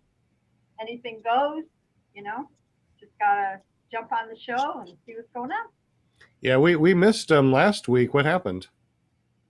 Actually, he had a revival with his pastor. So yeah, he has some church stuff going on. He had God calling him. Pioneering. Yep. Yeah, and our show, you know, we say keep it PPG rated. He keeps it G rated. So, you know, if you have kids, go to his show and listen to it because our show is just way too off the wall. I'm saying, but swear jar, so it's pretty hilarious. yeah. We also have Mark H. He's our PPG trike jockey. He came on and chatted with us a little bit. How do we get to your YouTube channel and watch your shenanigans? Well, I don't have too big. It's not too big. I just do it mostly for family. But if you want to find it, it's ppgtrikejockey.com. Awesome. Well, thank you for jumping on the show and chatting with us. We appreciate you for sure. We also got David Perry in the house. Apparently, it's Josh Perry's daddy, and I mean, not a daddy. You use the daddy. Who's Josh's daddy? Now it got creepy. Yes, this is why I have therapy. One leg in, one leg out. Paramotors are my therapy. So you just started flying your new flyer. We can get up with you at PPG Foot Launch. PPGfootlaunch.com. And why is it footlaunch.com? What's it's got something to do with a foot. I guess. Something's afoot. So or a lack thereof. So you went up to 1 Foot Up Adventures? But they don't call it feet launch. No, they don't. Yeah, I'm the only one doing it right. Me and Craig, and, you know. Yeah, you and Craig. That's right. Yeah, absolutely. So thank you so much. No, thank you. It's always good to have you on here and chatting with us and telling us about things that we just don't know about. Like well, it was on Shane's show, right? That you started talking to us about stiffies. Your Oh, we got to bleep that out. I guess. Sure. Hey, real quick. Do you name your prosthetic? I don't. Foot? I don't, but maybe I have now. Stiffy. Thanks to Shane. Oh we have just started. What is that opening in the ground? Oh, that's hell. We're all going. We're all going. It's getting hot in here. It's getting hot in here. And we also got John Wayne. John Wayne, thank you for joining us here. You don't have much shenanigans going on your YouTube channel, do you? Nope. Nope, that's it. That's all we're going to do. That's it. You can find me right here on Monday. You hang out with Shane on Tuesday, right? Yeah. Yep. So you can find him over at ppgshane.com. Well, also, and don't forget, we also had Brook Sheffield on our show today. You can find him at ppgpirate.com. And what is his, does he have an actual website for his new school yet? I don't know. I think I heard him say redpillparamotor.com. Yeah. But yes. I know he has wheelsupnc.com. But I think maybe he has changed his idea for the name to Red Pill Paramotor stuff. I think it's Red Pill with an R. Yeah. And that, every time I hear that, I always think of that joke. Why are pirates always angry? They just are. They just are. I actually meant to have him describe why it's called Red Pill Paramotors on the show tonight. Can you tell us? It is an interesting concept, but I hate to misexplain it, but it's you've seen the Matrix, the red pill and the blue pill. Red pill is to wake your mind and see the truth in life, and the blue pill is to go about your normal pre-programmed daily life and not having you worry. I was thinking when I saw that originally. So the red pill is to basically take a chance in life, and Matrix did not define this. It goes back a lot further than that, but most people of our generation will recognize it from that. So that's basically where he gets his title from. Brook, if I butchered that at all, I'm totally sorry. But yeah, that's the gist of it. It's pretty cool. That's pretty cool. And you guys can stay on here after we get off the air. You guys are more than welcome to stay here and chat, or we can all say goodbye right now, and we'll see each other on Shane's show tomorrow. I guess we're all saying peace out. I'm going to bed so I can do a cross country in the morning, hopefully. All right, there you go. Have fun. Good deal. Have fun. Then we will say peace out to everyone, and thank you very much for joining us on ClearPropTV.com. And we'll see you tomorrow on Shane's show at ppgshane.com. My name is Sean Symons. Right. They call me PPG Grandpa, and you can find me at ppggrandpa.com and iflyparamotors.com. I can't believe nobody bought that. You did. You did. I did because nobody else did. It was awesome. I fly paramotors. I'm going to have a big shirt with that on there. All right, guys. Awesome. Thank you so much for hanging out with me. I better go before I get a phone call. I had to give a shout out to Doug Martin for joining us on the show. Yeah, yes. Yes. Thank you, Doug. I'm waiting for the hook, Sean. I'm waiting for the hook. The vaudevillian hook. The hook is coming quick, and I need to get out of here before. Oh. All right. Good night. Night, Good y'all. night. Have a good one. Bye. Peace Bye. out, y'all. Bye, guys. All right. Thanks, everyone. Right. And everybody's going bye-bye. John, I think I heard you trying to ask me a question at the end, man. Did I? Was it John or Mark? Nope. Okay. Might have been John. No. No.